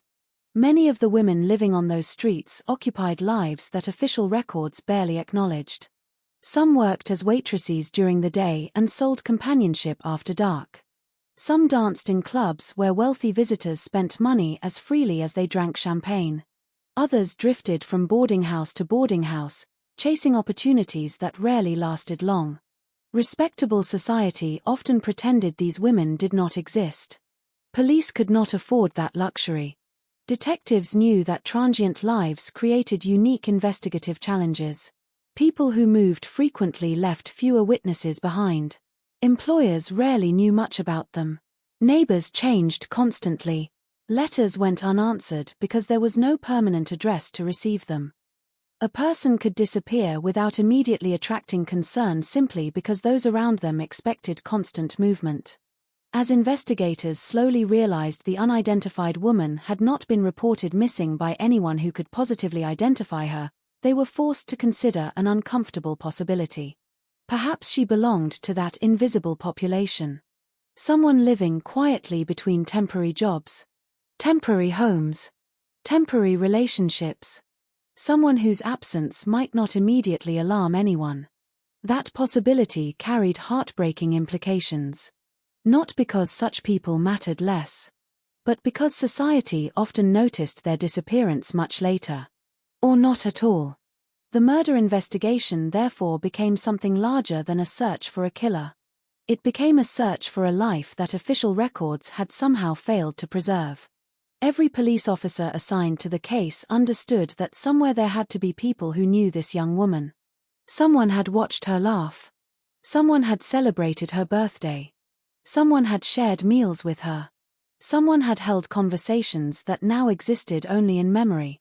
Human beings do not simply appear out of nowhere. Yet in the surviving evidence, she almost seemed to have done exactly that. The absence of identity frustrated investigators in practical ways as well. Without a confirmed name, bank accounts could not be traced. Employment histories could not be examined. Medical records remained inaccessible. Family disputes, romantic relationships, financial pressures, and personal conflicts all remained hidden behind a wall of anonymity. The investigation constantly circled back to the same impossible question. Who had she been before she became evidence? While detectives searched for answers, everyday life in Brighton adapted to the presence of fear. Shopkeepers discussed the case with customers before opening their tills each morning. Barbers paused their clippers whenever fresh newspaper editions arrived. Bartenders overheard endless conversations debating theories that grew more imaginative with each passing week. Some residents insisted the murderer could not possibly be local. Others argued the opposite. Only someone familiar with Brighton's streets, they reasoned, would have possessed the confidence to leave the trunk where it had been found. Neither side possessed proof. Fear rarely waits for proof. The police themselves felt growing pressure. Every unsolved day became another headline. Another editorial questioning progress. Another reminder that public confidence depended upon visible results. Senior officers understood that confidence could disappear surprisingly quickly. A city whose economy relied on tourism could not afford prolonged panic. Yet investigators also knew that rushing toward the wrong suspect risked destroying the case forever. Patience and urgency pulled in opposite directions. Both demanded attention. Among the men tasked with examining the evidence, there was an increasing awareness that this investigation might become one of the defining cases of their careers. Not because of political importance. Not because the victim appeared wealthy or influential. But because the crime challenged nearly every investigative instinct they possessed. Normally, a homicide investigation begins with either a known victim or a known suspect. Here, detectives had neither. Only a trunk. A body.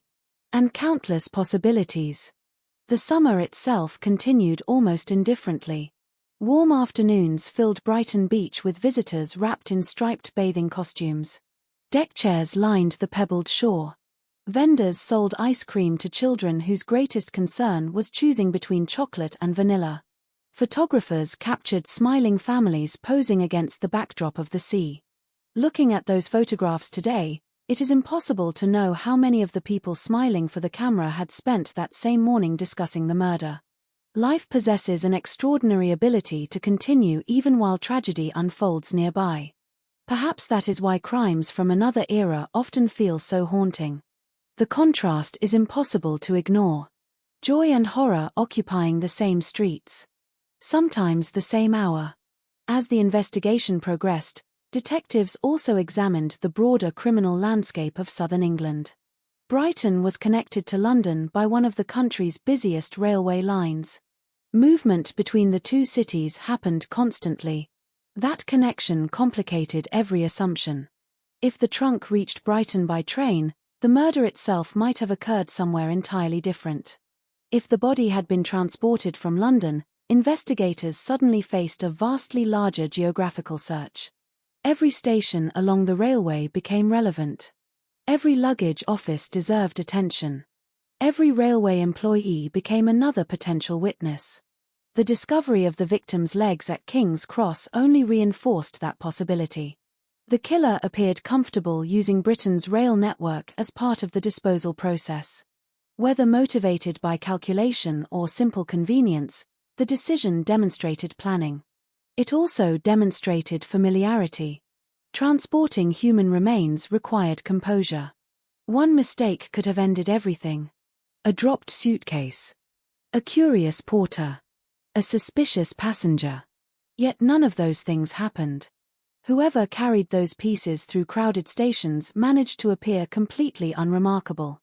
That realization disturbed investigators perhaps more than the violence itself. The killer had not relied upon darkness. The killer had relied upon normality. It was an unsettling lesson. Most people notice unusual behavior. Very few question behavior that appears routine. A traveler carrying luggage belongs exactly where everyone expects to find them. No one asks what is inside. No one imagines opening it. No one considers that an ordinary trunk may conceal extraordinary evil. As police reconstructed possible timelines, another uncomfortable question emerged. How long had the victim remained undiscovered before the smell attracted attention? Every passing hour mattered. Each delay allowed the killer greater distance. greater opportunity to destroy evidence, greater chance to return quietly to ordinary life. Time, once again, favored the person responsible rather than those trying to identify them. The investigation would soon encounter another complication that no one at Brighton Police Headquarters could have anticipated. Barely a month after officers opened the first trunk, another shocking discovery would shake the city once more. Another dead woman. Another trunk.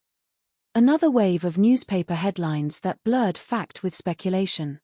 The similarities appeared so striking that many people immediately concluded Britain had entered the age of the serial killer. For detectives, however, appearances could be dangerously misleading. The second investigation would uncover names, relationships, witnesses, arguments. A suspect whose life could actually be examined. In contrast, the first victim remained almost ghost-like, existing only through fragments preserved in police files. That contrast would shape the legacy of the Brighton trunk murders for generations. One woman would eventually receive at least part of her story.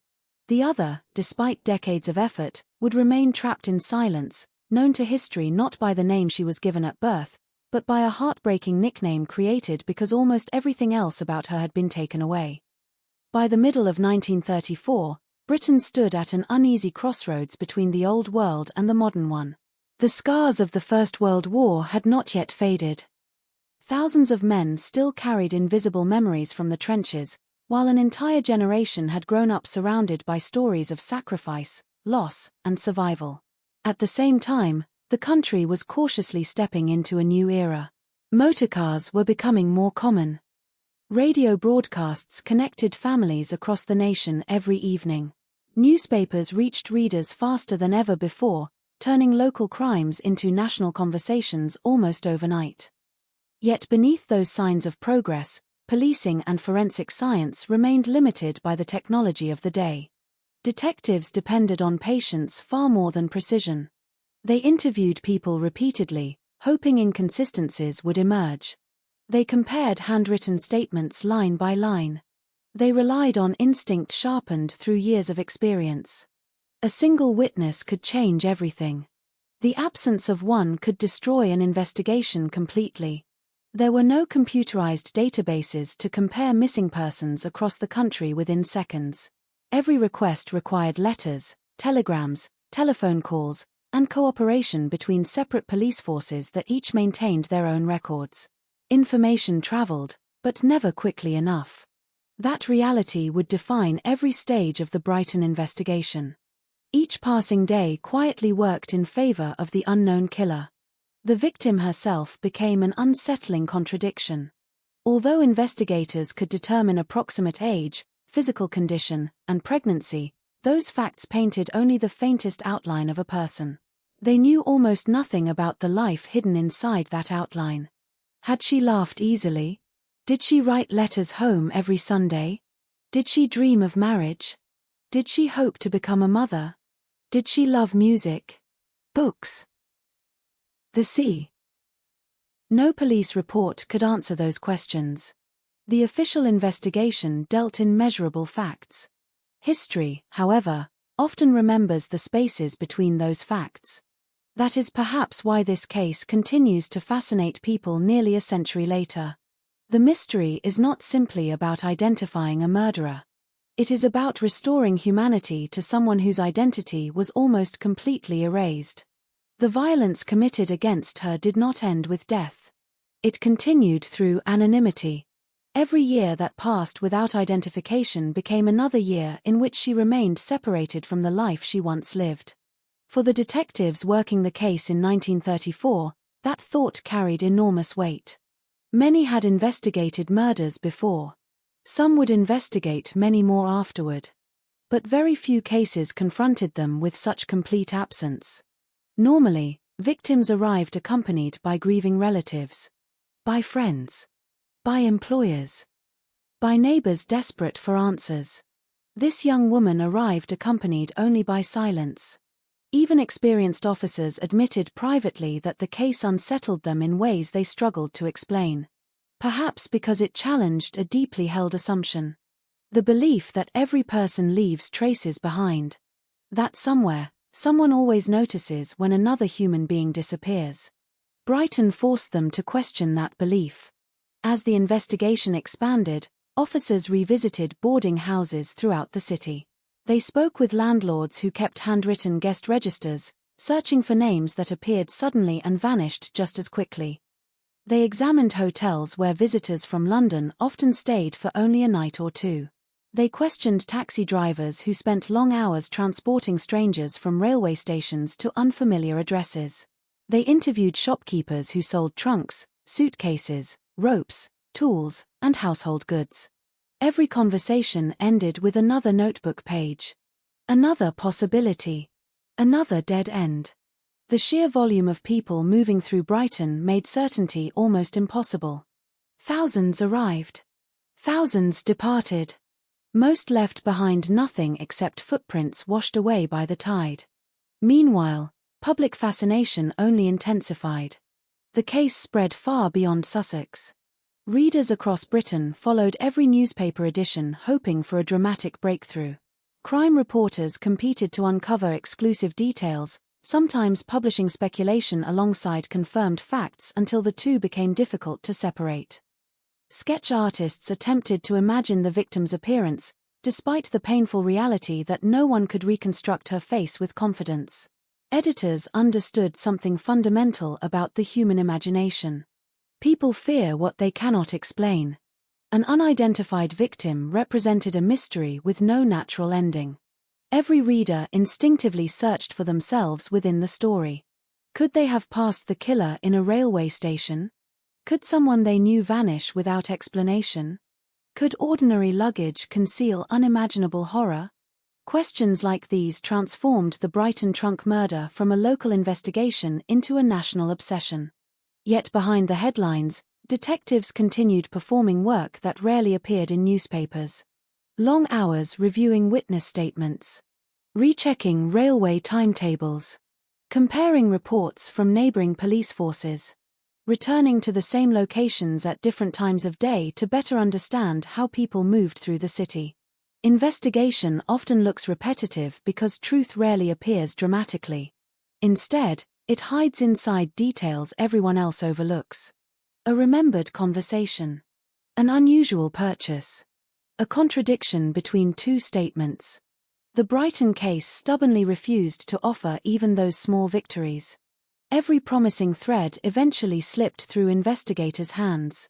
The frustration slowly became visible. Senior officers faced growing pressure from journalists asking identical questions every morning. Have you identified the woman? Do you have a suspect?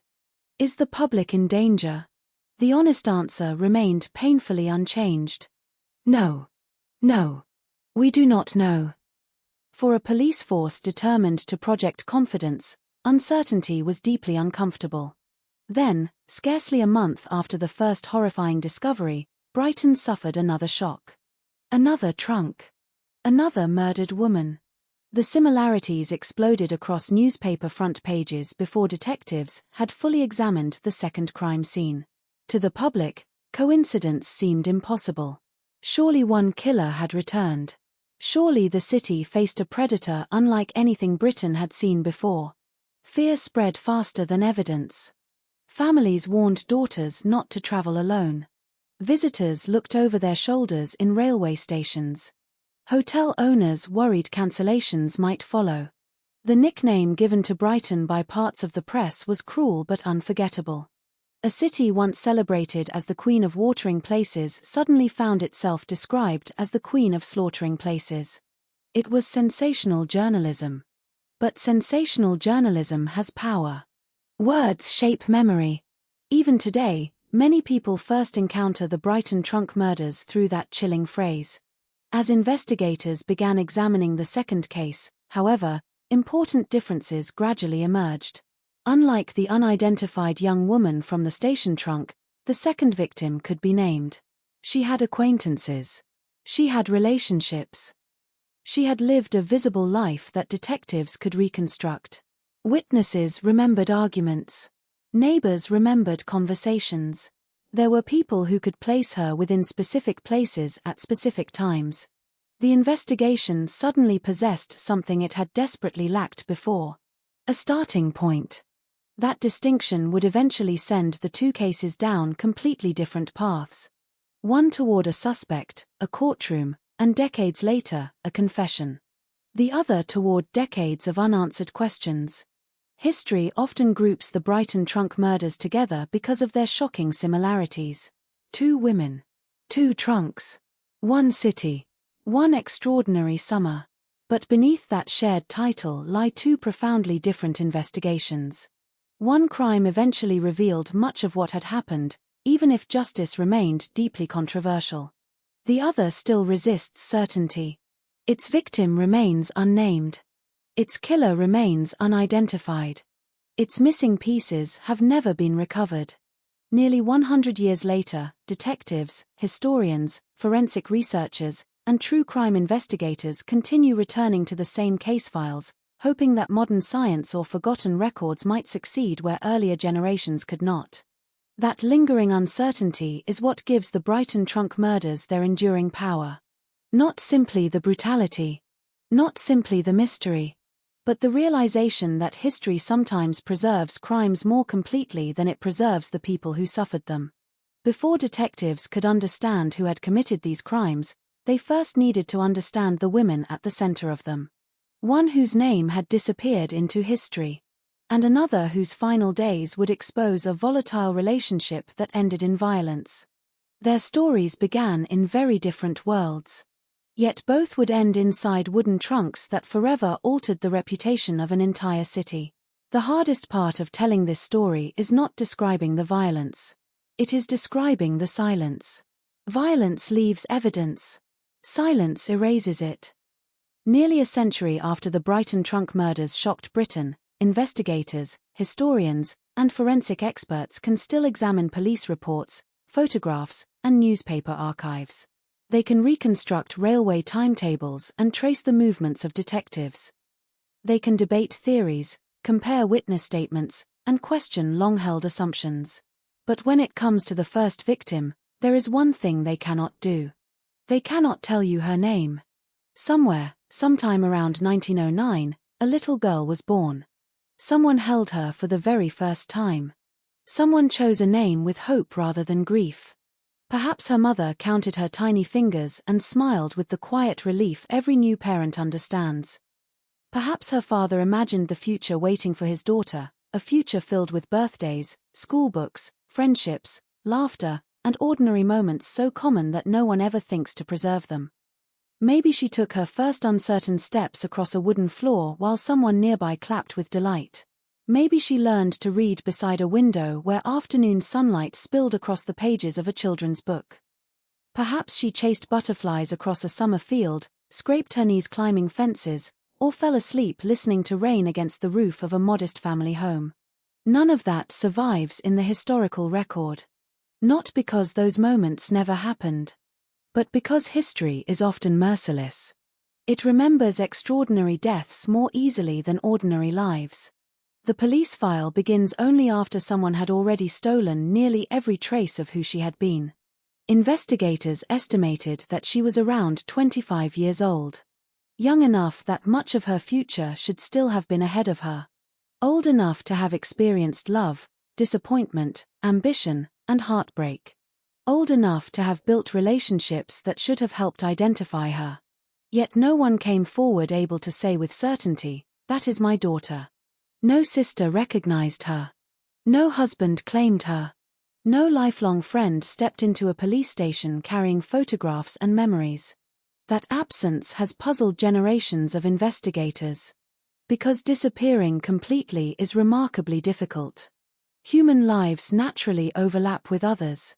Neighbors remember conversations over garden fences. Employers remember dependable workers. Shopkeepers remember familiar customers. Friends remember birthdays. Landlords remember tenants. Everyday life leaves countless invisible threads connecting one person to another. And yet somehow, those threads seemed to vanish around this young woman. That does not necessarily mean she was alone.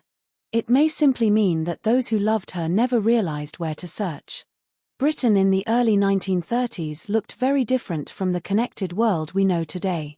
Families often lived in different counties. Communication depended on handwritten letters, expensive telephone calls, or face-to-face visits. If someone left home seeking work in another city, weeks could pass without contact. Temporary employment was common. Boarding houses filled with people constantly arriving and leaving. A woman could quietly begin a new life under unfamiliar circumstances without immediately alarming everyone she had once known. That reality makes her story all the more heartbreaking. She may have been deeply loved. She may have been desperately missed. Those searching for her simply may never have imagined that an unidentified victim in Brighton was the person they had lost. The post-mortem examination revealed only fragments of her identity, but even fragments can speak. She appeared reasonably healthy. There were no obvious signs of prolonged malnutrition. No evidence suggesting years of physically demanding labor had permanently altered her body. She had clearly taken care of herself. One detail, seemingly insignificant at first glance, remained fixed in the minds of everyone involved in the investigation. Her feet. The newspapers would later immortalize that observation in a way no investigator could have anticipated. Her toenails had been neatly maintained. Her feet appeared well cared for. Such a simple detail. Yet it suggested habits. Routine. Pride in personal appearance. Perhaps she saved a little money for proper shoes despite limited means. Perhaps she visited a beauty salon when she could afford to. Perhaps she simply believed that caring for herself mattered, even if no one else noticed. Small acts of self-respect often survive where larger stories disappear. Ironically, those carefully maintained feet became the only recognizable feature history consistently remembered. It is impossible not to wonder how she might have felt about that. If someone had told her during her lifetime that future generations would know her not by her smile, her voice, or her accomplishments, but by the appearance of her feet, she almost certainly would have found the thought absurd. Yet that is exactly what happened. The name given by her parents disappeared. The nickname invented by strangers endured. Then came another revelation that transformed investigators' understanding of her final months. She was pregnant. Approximately 5 months. That discovery changed the emotional landscape of the case entirely. There had been another life growing inside her. Another future interrupted before it had even begun. Who was the father? Did he know about the pregnancy? Was he excited? Afraid? Angry? Protective? Did they plan to marry? Were they hiding the truth from family? Did they argue about what would happen next? No surviving document answers those questions. But detectives understood immediately that pregnancy rarely exists in isolation. It creates relationships, responsibilities, expectations, secrets. Somewhere there had to be another person connected to the unborn child. Finding that person suddenly became one of the investigation's greatest priorities. Yet without knowing her identity, even that search resembled wandering through darkness. Investigators considered every possibility available to them. Perhaps she had come to Brighton seeking seasonal employment. The seaside city attracted young workers every summer. Hotels required cleaners. Restaurants hired waitresses. Theaters needed performers. Shops expanded staff during tourist season. Temporary work meant temporary accommodation. Temporary accommodation meant fewer lasting records. Another theory suggested she had recently arrived from London. The railway connection between the capital and Brighton remained one of the busiest in England. Young women frequently travelled between the two cities seeking opportunity, independence, or simply a fresh beginning. Could she have been one of them? There was no evidence proving it. There was also nothing excluding it. Every possibility remained open because certainty remained so painfully absent. Some investigators quietly wondered whether she had deliberately distanced herself from family long before her death. Relationships fail. Arguments happen. Parents and children stop speaking. Romantic partnerships collapse. Pride keeps people apart longer than anyone intends. If she had left home after a serious disagreement, perhaps those who once knew her assumed she simply wished to be left alone. Perhaps they waited for a letter that never arrived. Perhaps she intended to write once her circumstances improved. Instead, she vanished. The tragedy of unidentified victims is that imagination inevitably fills the empty spaces left behind by missing facts. But imagination must never replace evidence. There is no proof that she quarreled with family. No proof she lived in Brighton. No proof she worked there. No proof she came from London. Those possibilities remain exactly what they are. Possibilities. The historical record refuses to reveal more. Still, even limited evidence allows us to glimpse something profoundly human. She was expecting a child. She maintained her appearance. She was young. She had lived long enough to create memories with someone. She had existed as far more than a police case. Long before detectives assigned her evidence numbers, she had dreams no official document could ever record. Perhaps she imagined decorating a nursery. Perhaps she feared the future.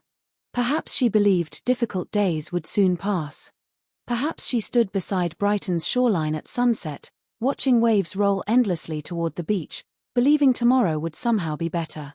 No investigation can prove those moments happened. But every unidentified victim deserves to be remembered as someone who lived before they died. Not merely as the circumstances of their death. Because somewhere beneath every unanswered question lies the simplest truth of all. She was a person before she became a mystery. There is a tendency, especially in famous criminal cases, for the victim to slowly disappear behind the mystery. The unanswered questions become more memorable than the person at the center of them. Investigators debate forensic evidence. Historians analyze timelines. Writers explore theories about suspects. Over time, the victim risks becoming little more than the reason the investigation exists. But every homicide begins the same way. Before there was a crime scene, there was a human life unfolding one ordinary day at a time. The first victim of the Brighton trunk murders deserves to be remembered that way. Not as an anonymous torso discovered inside a railway trunk. Not as the girl with the pretty feet. But as a young woman who woke up every morning believing she still had time. Whatever her real name was, she almost certainly lived through many of the same quiet routines that shaped millions of lives across Britain during the early 1930s. She would have known the sound of church bells drifting across Sunday mornings. She would have stood in queues outside shops, counting coins carefully before making a purchase. She would have watched the weather before leaving home, understanding how quickly English skies could shift from bright sunshine to cold rain. Like everyone else, she lived in a country still recovering from years of economic hardship, where finding stable work often required persistence, sacrifice, and a willingness to move wherever opportunity appeared. For young women of her generation, independence carried both excitement and risk. More women than ever before were leaving home in search of employment. Hotels, restaurants, department stores, domestic service, entertainment venues, and factories all offered opportunities, although rarely generous ones. Wages remained modest. Hours were long. Boarding houses became temporary homes for countless young workers who shared narrow rooms with strangers and learned to build lives from very little. If she had followed that path, she would not have been unusual. She would have been one of thousands. That ordinary possibility may explain why she became so difficult to identify. Transient lives rarely leave permanent records. A woman could spend 6 months working in one town before accepting another position hundreds of miles away. Friendships formed quickly and disappeared just as quickly. Landladies remembered faces for a season before replacing them with new tenants. Employers filed paperwork that might never survive the passing decades. History often remembers permanence. It forgets movement. The evidence suggests she had reached a moment in life that would have changed everything. She was carrying a child. Approximately 5 months pregnant. Modern audiences sometimes underestimate what that meant in Britain during 1934. Marriage remained the accepted foundation for family life. Women who became pregnant outside marriage often faced enormous social pressure. Some families offered support. Others responded with anger, disappointment, or silence. Employers sometimes dismissed unmarried pregnant women, fearing scandal more than compassion. Churches frequently emphasized morality while offering limited practical assistance. Gossip spread rapidly through neighborhoods where everyone believed they knew everyone else's business. Under those circumstances, many women made difficult choices. Some hid their pregnancies beneath loose clothing for as long as possible. Some traveled to towns where no one recognized them. Some entered homes for unmarried mothers. Others trusted people who promised confidential medical help outside the protection of the law. Each path carried uncertainty. Each demanded courage. Whether the victim faced any of those decisions remains unknown. What is known is simply this. She had reached the point where the future could no longer be postponed. Within a few months, the pregnancy would become impossible to hide. Plans would have to be made. Conversations would have to happen. Lives would inevitably change. Somewhere, someone shared responsibility for the child she carried. That fact alone has fueled decades of speculation. Was the father devoted to her? Did he abandon her? Did he even know she was pregnant? Could he have become frightened by the responsibilities waiting ahead? Or was he another victim of circumstance, never learning what happened to the woman he once cared about? No evidence allows investigators to answer those questions honestly. The temptation to invent certainty is always strong in unsolved cases. Responsible investigation demands resisting that temptation.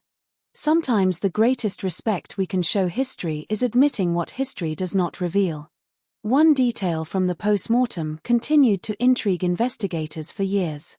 Despite the horrifying condition of the body, there was no indication that the young woman had lived in complete neglect. Her physical condition suggested someone who had maintained a reasonable standard of personal care. She was not presented to the world as someone who had surrendered to hopelessness. That observation may seem insignificant. It is not. Personal appearance often reflects countless ordinary decisions. Taking time to brush one's hair before leaving home. Cleaning shoes after walking muddy streets. Mending worn clothing instead of throwing it away. Trimming fingernails. Caring for one's feet. These are quiet acts that rarely appear in history books. Yet they reveal something deeply human. They suggest a person still participating in everyday life. Still expecting tomorrow. Still believing appearance mattered because other people mattered.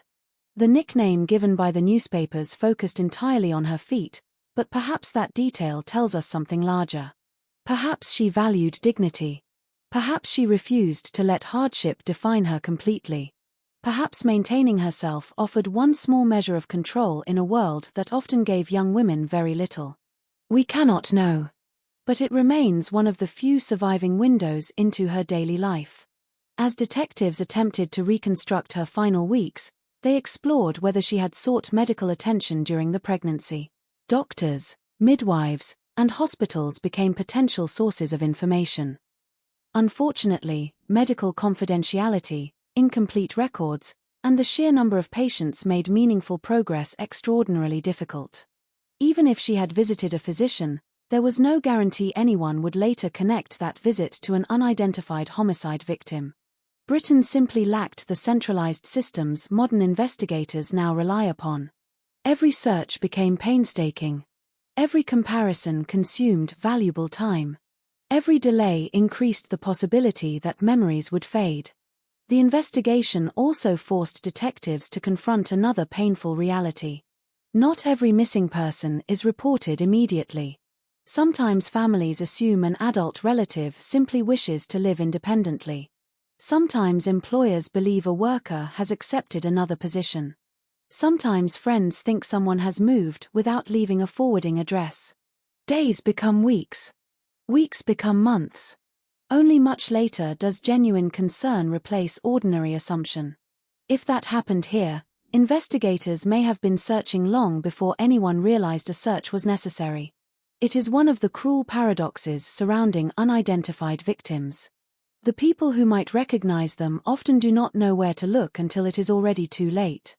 Looking back from the present, it is impossible not to wonder whether her descendants might still be alive somewhere, unaware that their family's history contains an unanswered chapter stretching back almost a century. Perhaps nieces or nephews grew up hearing vague stories about a young relative who disappeared before the Second World War. Perhaps old family photographs contain a smiling woman whose fate was never discovered. Perhaps letters stored in forgotten boxes still mention plans that were never fulfilled. History is filled with unresolved absences that quietly echo through generations. The Brighton case may be one of them. Despite decades of investigation, advances in forensic science, renewed public interest, and the work of historians determined to preserve forgotten stories, the first victim remains unidentified. Her case continues to appear in books, documentaries, and academic discussions because it represents something larger than a single unsolved murder. It represents the countless unnamed victims whose lives risk being overshadowed by the crimes committed against them. Before she became evidence. Before she became a headline. Before she became a mystery discussed by strangers nearly 100 years later. She was simply a young woman preparing for the future. Whatever hopes she carried. Whatever fears she kept to herself. Whatever plans she made for the child she expected. All of them ended long before anyone opened a wooden trunk inside Brighton railway station. And perhaps that is the greatest tragedy of all. Not only that her killer stole her life, but that time almost succeeded in stealing her identity as well. The mystery of the first Brighton trunk victim has endured because the evidence left behind creates an almost impossible contradiction. There was enough information to prove that she had lived, enough physical details to show that she had been a real person with a real history, yet there was not enough to restore the most basic thing every person carries through life. A name. A name is more than a word. It connects someone to a family, a childhood, a place, a collection of memories. Without it, even the most detailed investigation can feel like searching through a room where every photograph has been turned face down. For the detectives of 1934, identifying her was not merely a procedural step. It was the key that could unlock everything else. A name could lead them to relatives. Relatives could reveal relationships. Relationships could reveal motives. Motives could reveal the person responsible. But the investigation remained trapped at the first door. They had a victim. They did not have a person. That distinction weighed heavily on everyone involved. The newspapers tried to give her an identity through description. Readers across Britain knew about the young woman found inside the trunk. They knew she was estimated to be in her mid-20s. They knew she was pregnant. They knew her body had been separated and transported through the railway system. They knew the small detail that captured public imagination, her carefully maintained feet. But knowing facts about someone is not the same as knowing them.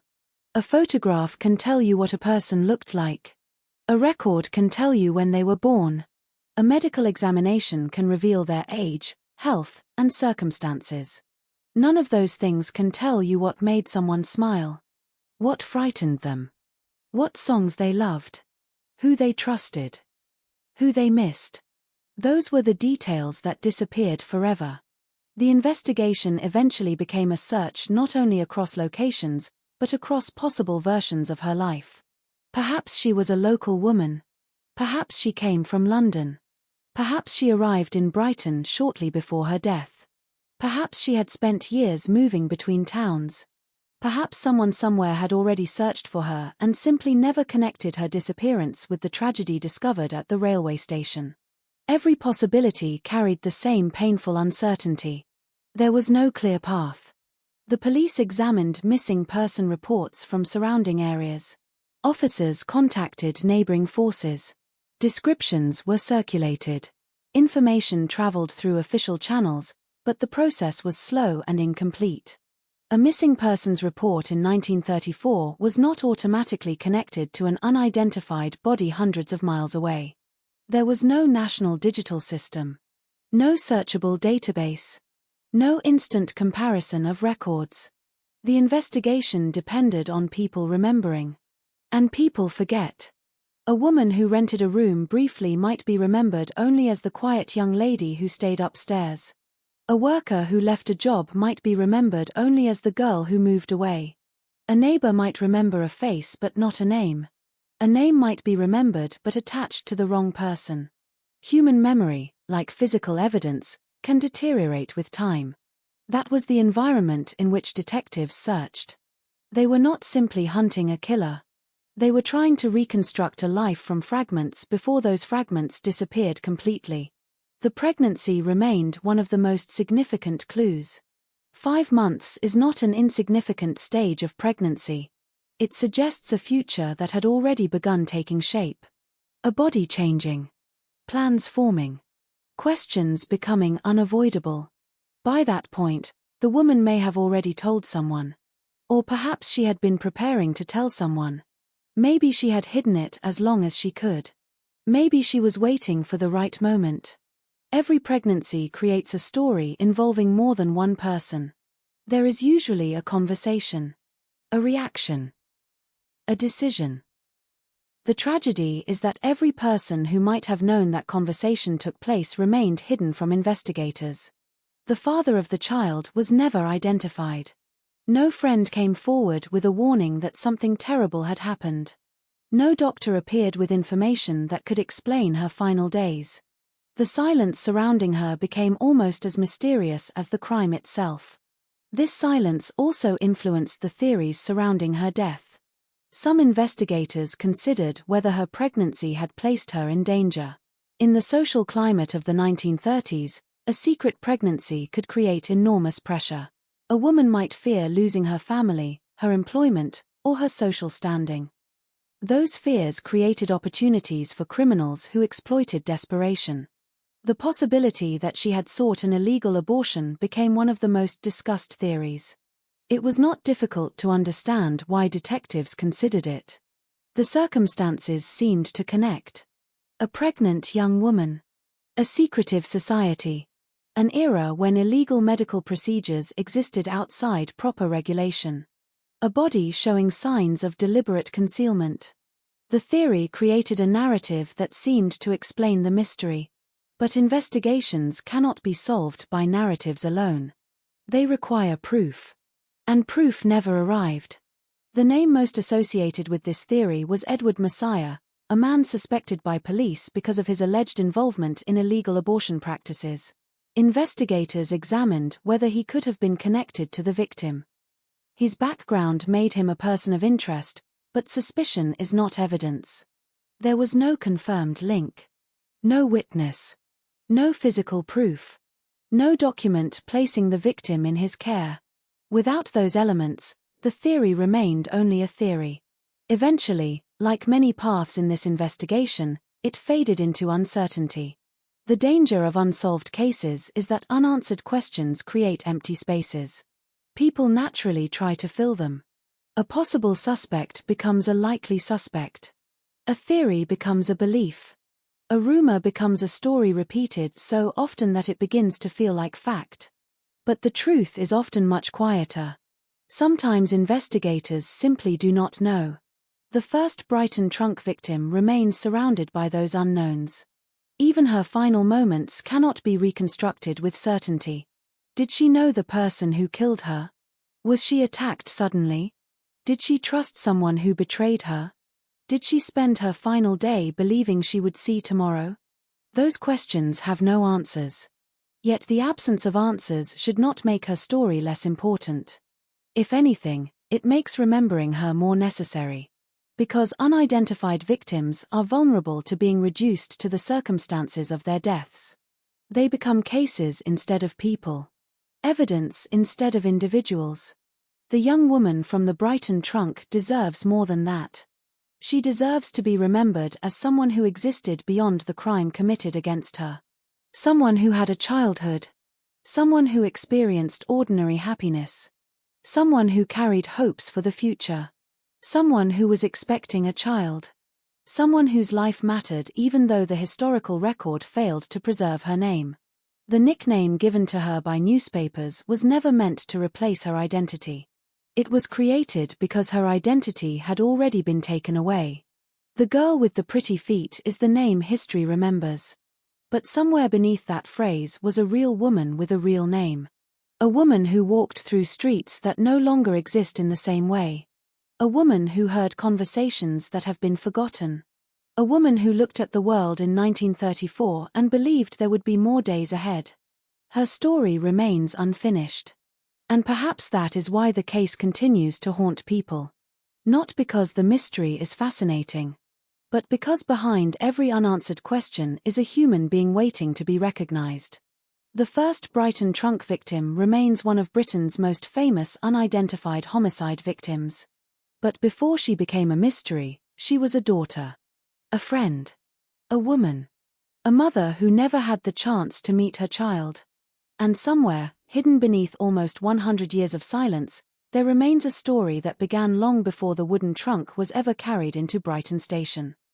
The final days of the young woman known to history only as the girl with the pretty feet remain hidden behind a wall of uncertainty. There are no surviving letters describing her fears. No diary recording her thoughts. No witness who can confidently say, "I saw her that day." No final conversation preserved between her and the person who would ultimately end her life. And perhaps that is what makes the case so haunting. A violent crime is usually remembered through its most dramatic moment, the attack, the discovery, the arrest. But before the crime scene existed, there was a period of ordinary time. Hours when the victim was still alive. Moments when the future had not yet collapsed. Somewhere in England, during the summer of 1934, a young pregnant woman continued moving through the world unaware that she would soon become one of the most mysterious victims in British criminal history. The exact location of her final days has never been established. It is possible she was living in Brighton. It is possible she travelled there shortly before her death. It is possible that Brighton was never connected to her life at all until the moment her remains arrived at the railway station. That uncertainty is one of the cruelest elements of the case. Investigators were forced to begin at the end. They found the remains first. Only afterward did they attempt to search backward through time and reconstruct the life that had led there. In many investigations, detectives build a timeline. They start with the victim's last known movements. They speak with the last person who saw them alive. They follow their final conversations, their final purchases, their final journey. But here, there was no clear beginning. No confirmed home. No confirmed workplace. No confirmed companion. The timeline began with a wooden trunk sitting quietly inside Brighton Station. Everything before that point existed only as possibility. Yet one fact remained certain. At some moment, someone decided that this young woman would not simply be killed. Someone decided that her body needed to disappear. That decision revealed something important about the person responsible. The murder was not only an act of violence. It was an act of concealment. The killer had to consider what would happen afterward. How would the body be moved? Where would it go? How could it avoid immediate discovery? How could the victim's identity be destroyed? Those questions suggest planning. They suggest a period after the killing when the murderer had time to think. Time to act. Time to continue making choices. The crime did not end when the woman died.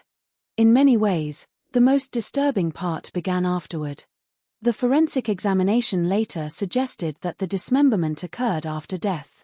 This meant investigators believed the victim was already gone when her body was separated. That distinction mattered. It indicated that the person responsible was not simply reacting in a moment of uncontrolled violence. There appeared to be another stage. A deliberate process. A decision to transform a human body into something that could be transported and hidden. For investigators in 1934, this raised immediate questions. Who would have the opportunity? Who would have the knowledge? Who would have the emotional control required to carry out such a task? The answers remained frustratingly unclear. The public often imagined the killer as someone extraordinary. Someone visibly dangerous. Someone who looked like a criminal. But experienced detectives knew the truth was usually more complicated. People capable of terrible acts do not always appear frightening. They can live among others. They can work ordinary jobs. They can hold conversations. They can purchase everyday objects without attracting attention. The most frightening possibility was not that the killer was a monster who looked different from everyone else. It was that the killer may have looked completely normal. The investigation into the victim's final moments therefore became an exercise in imagining possibilities. Perhaps she knew her killer. Many homicide victims are killed by someone they trust. A lover. A friend.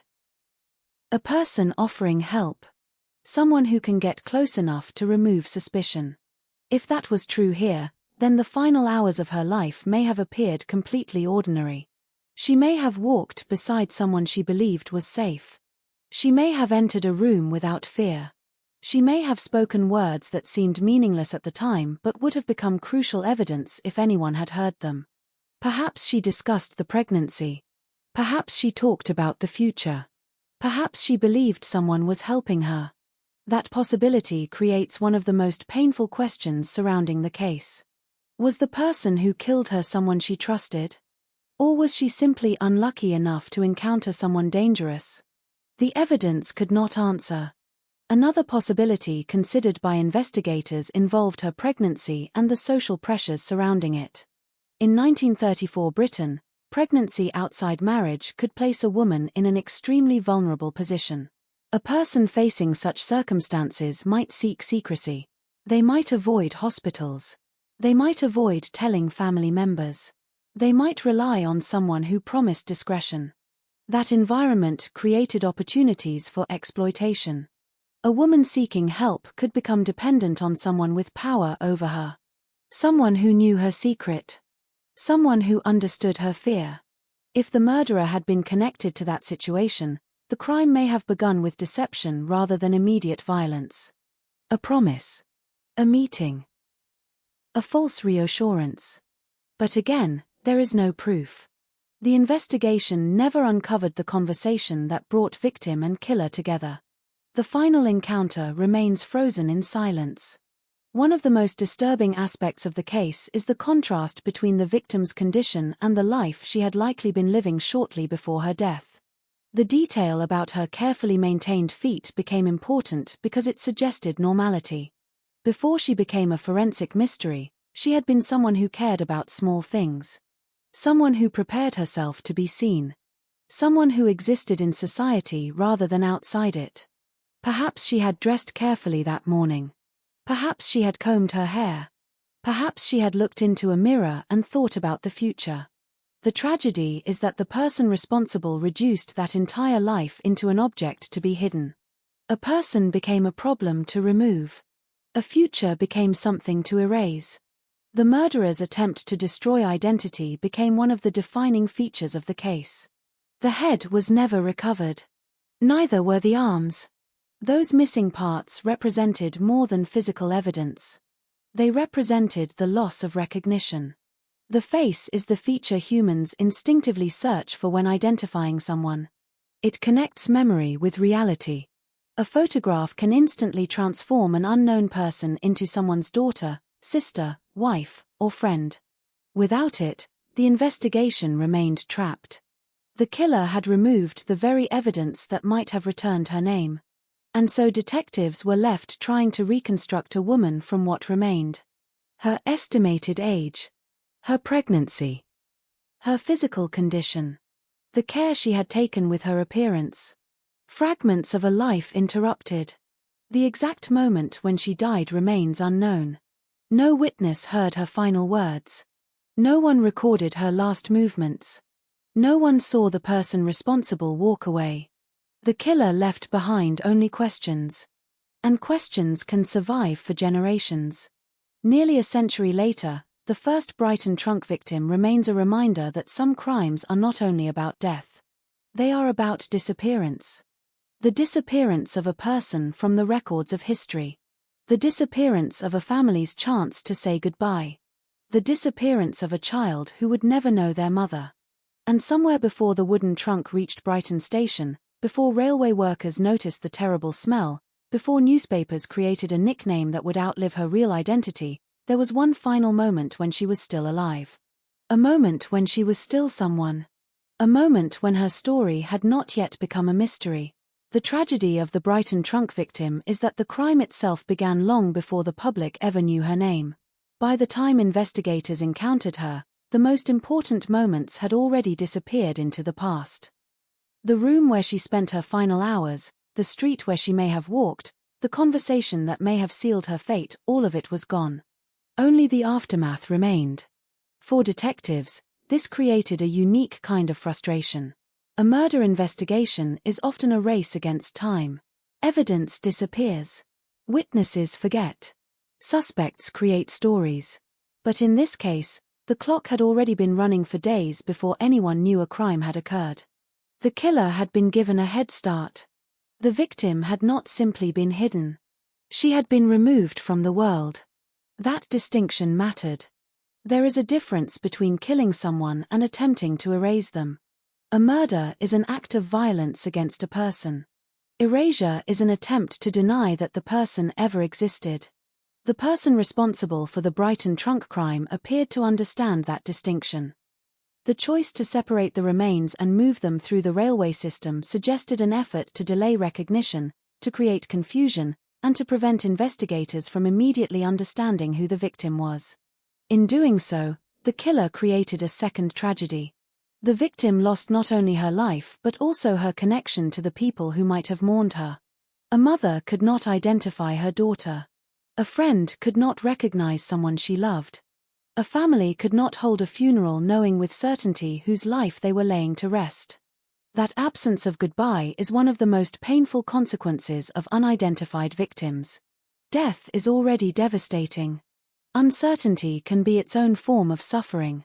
While investigators attempted to reconstruct the victim's final days, they also had to consider the practical realities of the crime. How had the killer transported the trunk? A railway station was not an isolated location. It was full of people. Porters, passengers, ticket clerks, and travelers moved constantly through the building. Someone carrying luggage was not unusual.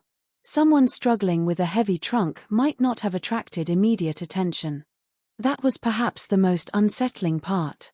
The killer did not need a deserted road. Did not need darkness. Did not need secrecy in the traditional sense. They only needed to appear like everyone else. A person carrying a trunk through a station would have been invisible because they belonged there.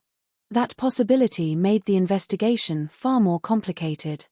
Police officers questioned railway workers repeatedly, trying to separate useful memories from ordinary routine. Hundreds of pieces of luggage passed through Brighton Station every day. Employees handled countless trunks, cases, and bags. Remembering one specific item weeks later was nearly impossible unless something unusual had occurred. But what would have seemed unusual at the time? A traveler arriving with luggage? Normal. Someone leaving a trunk at a station? Normal. Someone not immediately collecting it? Not unusual. The very behavior that allowed the killer to succeed was the same behavior that prevented witnesses from noticing anything important. Ordinary actions created extraordinary consequences.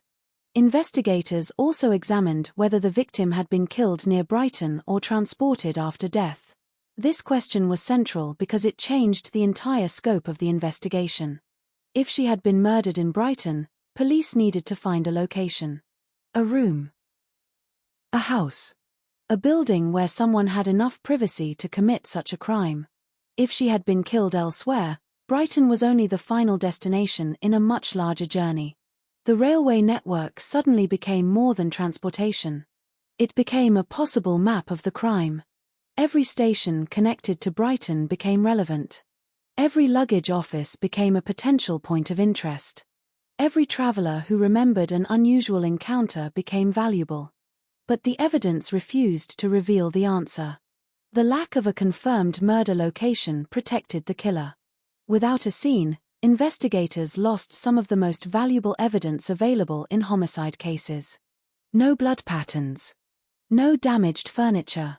No personal belongings left behind. No neighbors reporting suspicious sounds. No witnesses describing unusual activity. The crime scene was not a room. It was a trunk. And by the time that trunk was opened, the original scene was already gone. This is what made the case so difficult.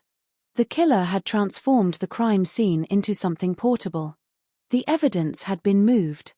The location had been erased.